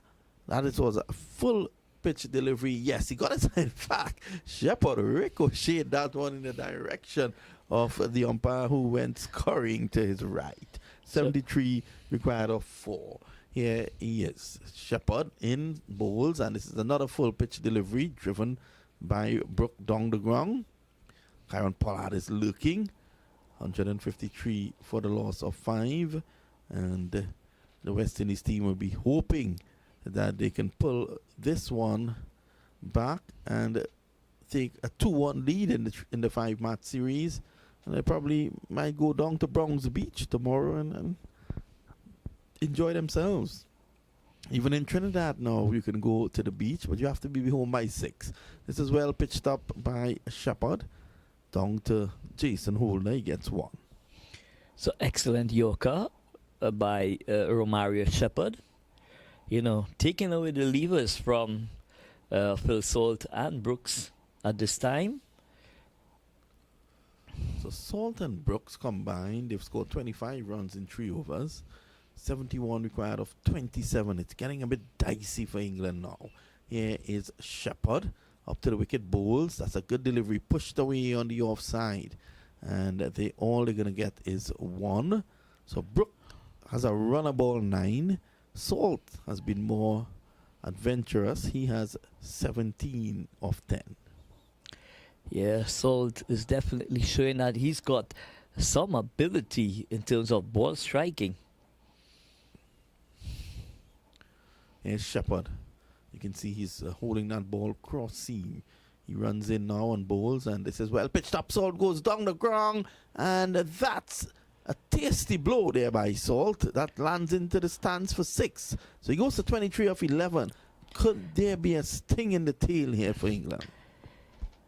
Well, if it has to be done, Phil Salt will have to play an integral part of that procession of play. That was crashed down the ground. Shepherd has been bowling low full tosses. Normally those are a bit difficult to get away, but you can't get away with doing it over and over and over again. 64 of 25. Are we in here for a brilliant finish by England? 23 to Salt of 11. Here is Shepherd up to the wicket, bowls to Salt. That's a good delivery, full and wide. All he can get is 1. And that brings the 16th over to an end. It's 162 for 5 England. 24 to Salt, 9 to Brook. More comments from Anil Laka. Yeah, this partnership will definitely have to take the lead in trying to get the run rate, close to what is required. It's going to take a huge effort on the part of all the batters to follow, to make a fist of it. Well, look at the economy rates in over 16 to 20 in T20 since January 2021. And the West Indies, they're right up there, 8.63. And England, they're at the bottom on the 10.31. So the West Indies will be looking to end strongly. Sheldon Cottrell is back. Here he is now. And this is hoiked away by Salt for 6. Phil Salt is giving England all the opportunities here to come back into this contest. He now takes the score to 168 for 5. So on this occasion, taking pace off the ball is Sheldon Cottrell. Well, that delivery was definitely too short. It was an easy hit for Salt, who has 30 of just 13 balls. And England, they're still in this. 57 needed of 23. Sheldon Cottrell needs to do better. They're having a look at that delivery. Did it hit the Betway sign on the full? So they're still looking at it. The third umpire. This might be his best view.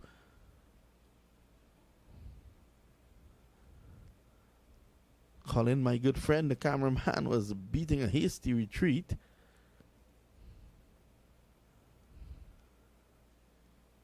Well, they're still trying to determine whether that went for 6, but at the end of the day, it was a delivery that was too short. Yeah, poor delivery from the Solia on this occasion, Vinod. He should be going full Yorker at this back end of the innings. Well, it's signal 4, so that's 4 runs for Phil Salt. And that should bring the score back down to 166. Salt is on 28. Yes, Cottrell bowls to Salt. He drives down to long off. All he will get is 1, as Jason Holder is there. 167 for 5. England require 58 of 22 balls. What an effort this has been by England in chasing down 225. Very impressive display of ball striking from the guys, who are really trying to make a match out of this, in Phil Salt. It's going to be Salt looking to paddle this one around the corner. And we wait for the umpire's signal. It's signal wide. Is it? No signal from the umpire. Well, Salt went across his stumps, and although that one was down the leg side, I think he went across too far. So that was a good piece of umpiring on that occasion. Cottrell has bowled well, none for 18. He's in his third over. And he is going to continue from the southern end. Here he is. He goes past umpire Reefer. That's a good delivery. Looking to make room to cut was Brook, and it goes through to the wicket keeper. So Brook has been slow. He has not gotten going just yet. 9 of 11, not in the circumstances here. Well, at this point in time, brokers really need to start motoring along, to give that support that's required by Phil Salt to really make a fist of the score. Here is Cottrell. He comes in again and bowls. This is short, pulled away. And one bounce to the fielder down at a cow corner. That's Fabian Allen. The singles, West Indies won't mind that. This has been a good over. 6 runs from Cottrell. He's in his third over, none for 19. It's 168 for 5. So England require another 57 runs from 19 balls. Yes, Cottrell. He runs in now and bowls again. That's a good delivery. Salt hits it away and just over the head of Fabian Allen. I think had Fabian Allen been a taller guy, you would have definitely picked that. And that goes for 6. Spoiling a good over.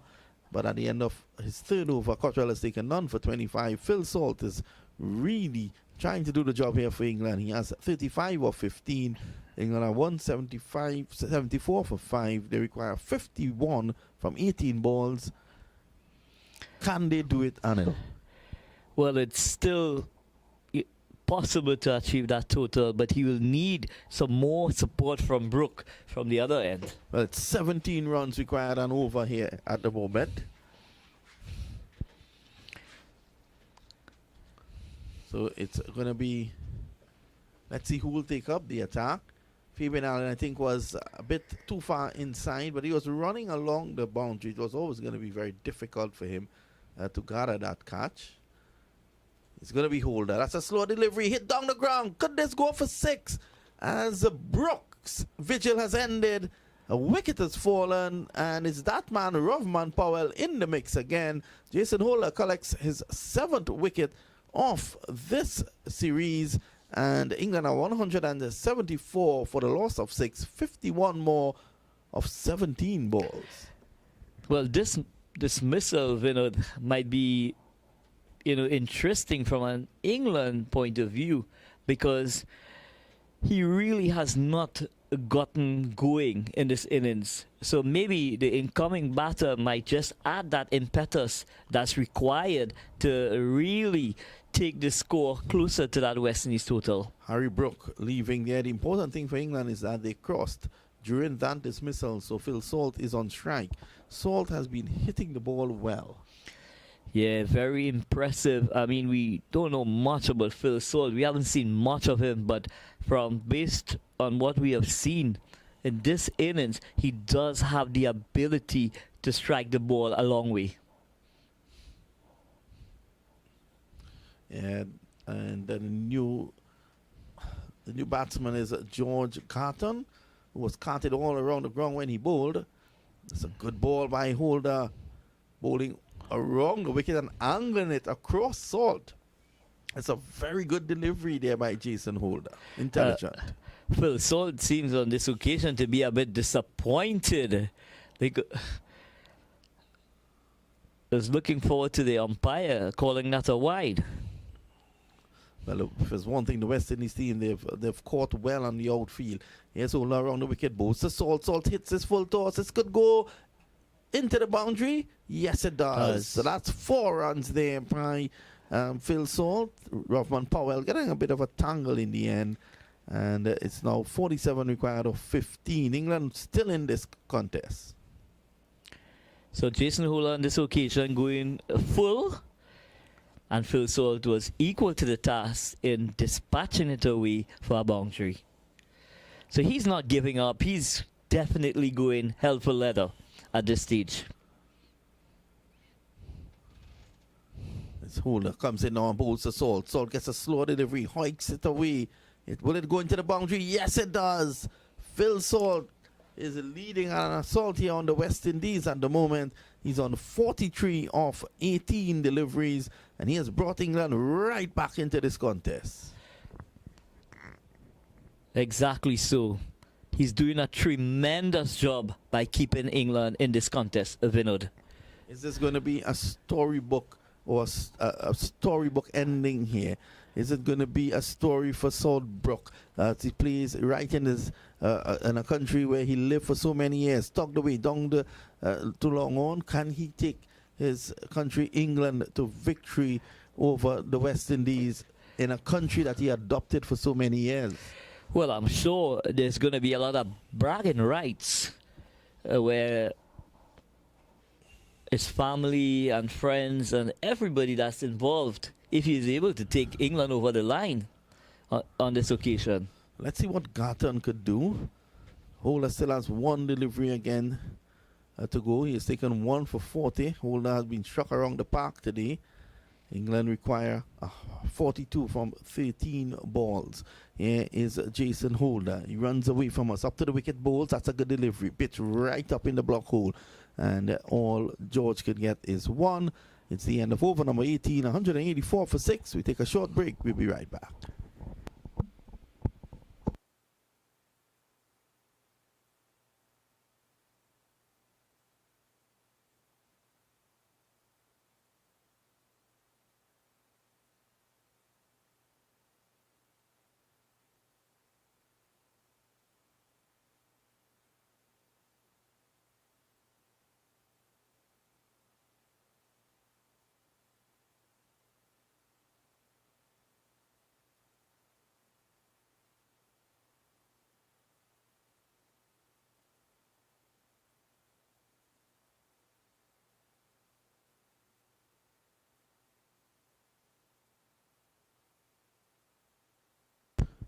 So 2 overs to go. Here is Cottrell. He bowls and Banton is down the track and slashes it down to the cover position, cover sweeper, and he gets 1. So Anil, 185 for 6, 40 from 11.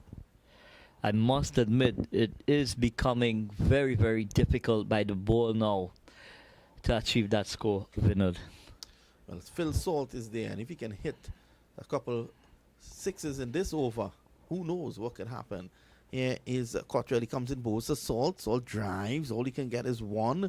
And Holder attacks it. So that's excellent bowling here by Cottrell. He's been one of the better bowlers on show for the West Indies in this defense. Yeah, he's been very, very, very consistent, you know, at the top of the innings as well as finishing the innings on most occasions, Vinod. 186 for the loss of 6. Here's Cottrell again. He bowls, and that's true to wicketkeeper Hope. Banton trying to pull it over square leg and missing completely. So that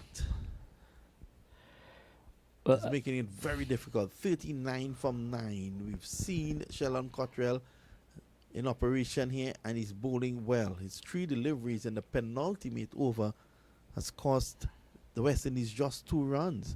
Here is Cottrell in again. He comes in, bowls to Banton, and he's bowled him. Let's wait for that signal. It's a tired signal as Cottrell bowls Banton all over the place. 186 for 7. Anil. Yeah, on this occasion, going full is Sheldon Cottrell. You know, that hard link, as we say, you know, and really taking the wind out of this contest at this time, Vinod. England will do well to come back from here, but after the West Indies chase in the last game, where 30 were required of the final over, and young Akilu Singh got 29, you can't rule out anything anymore in these T20 matches. Adil Rashid comes in with England 186 for the loss of 7. And Adil Rashid does have batting ability, in terms of his ball striking ability, it's left to be seen.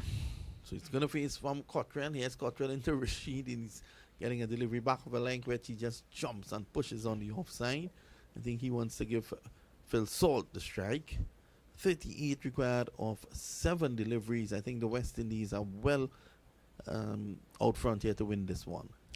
Yeah, they have definitely put their noses ahead at this stage of the contest, Vinod.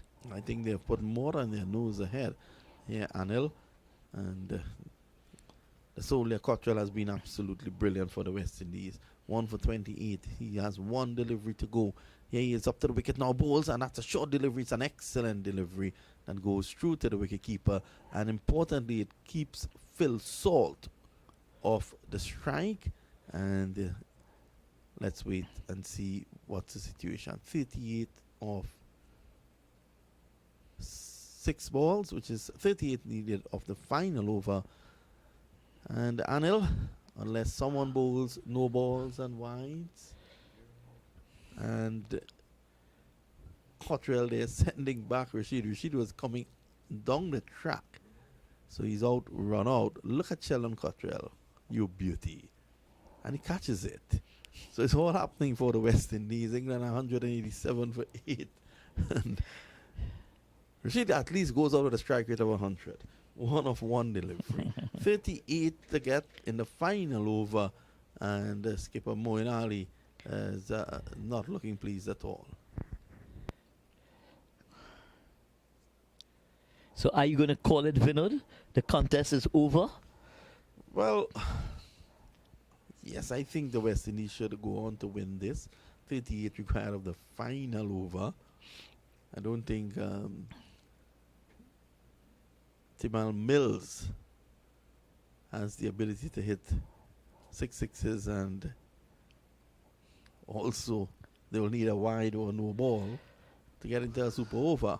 Here's Shepherd, and pulling away, looking to crash it. There's a chance for a run out. I think Phil Salt just wanted to get to the other end, and let's see what's the signal from the umpire. 188 for the loss of 8. 37 of 5. Good luck, Phil Salt.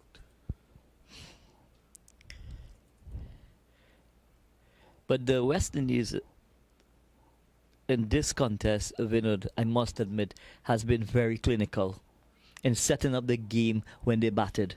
Well, for all the criticism that Kieron Pollard has received as a captain, you saw tactically he was very sound today. Yeah. So it's going to be, in fact, that delivery was signaled a wide. It's a struck down the ground by Salt. Does it have the legs? Yes, it is. So that's 6. 30 to get off 5. And an impressive half century from Phil Salt. Just 22 deliveries. What an effort from Phil Salt. Well. They needed 6 sixes in the over, and they needed a wide or no ball. They got 2 wides because of the first delivery bowled by Shepherd. They've gotten the 6 now, and England is still in it. 5 sixes. Phil Salt, can he do it? That's his maiden 50, and he's on debut. I will remind you, Salt hits another 6. It's all happening at Kensington Oval. Phil Salt has taken England to 201 for 8, 24 together, 4 deliveries. All of a sudden, the England fans are on the edge of their seats. Excellent ball striking from Phil Salt. And really not throwing the towel, Vinod. Well, what he did well, the first delivery was a wide. It went over the head of the batsman at the non-striker's end, Mills. And what he did was ran to the striker's end because he needs the strike. 24 of 4. Good Phil Salt. Rub the wounds into the Western End team. What a shot that was. The first ball, he struck straight down the ground, The second one went over mid-wicket, and Phil Salt has the English at the edge of their seats. He got a half century of 22 balls on his debut, and Salt is really looking to put pressure on the West Indies here now. That's a good delivery, and he's bowled him. That's the end of it. Phil Salt bowled behind his back. It's 201 for 9, and I think at this point in time, the West Indies may well go on to win. Yes, remarkable comeback by Romario Shepherd, having been taunted for 2 maximums, Vinod. Yeah, he was struck straight down the ground and then over mid-wicket. And look at Romario Shepherd, he eyes him down. But Phil Salt, take a bow. He did very well on debut, 57 of 24, and I think he has a future in England's T20 team. Yeah, he batted really impressively as Phil Salt. Unfortunately, he did not get the support from the other batters coming down to the back end of the innings, Vinod. Well, Romario Shepherd has 3 for 56. So he has gone round the park in this contest. I don't think it'll be a spell that he would want to remember unless he can topple Topley and end with 4. Topley has a strike rate of 50. I would definitely back Romario Shepherd to get that 4th wicket. You don't want your best bowling figures to be 4 for 56 in the T20 International. Yeah, it's Romario Shepherd bowls, and that was right in the block hole. I thought for a moment there that Topley would have been bowled. So that's one more. 23 to get off 2 deliveries. I think congratulations to the West Indies. They've recorded their 2nd victory in this Betway series, and they will take a 2-1 lead going into Saturday's 4th match. Yeah, clinical performance from the West Indies team. And it was really set up by Rovman, Powell, and Nicholas Puran. Forced away down behind square, the penultimate ball. So Timal Mills gets a single, 203 for 9. 1 delivery to go. 22 required. Shepherd 3 for 58. And it's going to be Reece Topley to take strike. Topley was not bad with the ball at all for England. And what is most impressive, Vinod, with this clinical performance, it has come against the number 1 T20 team in the world.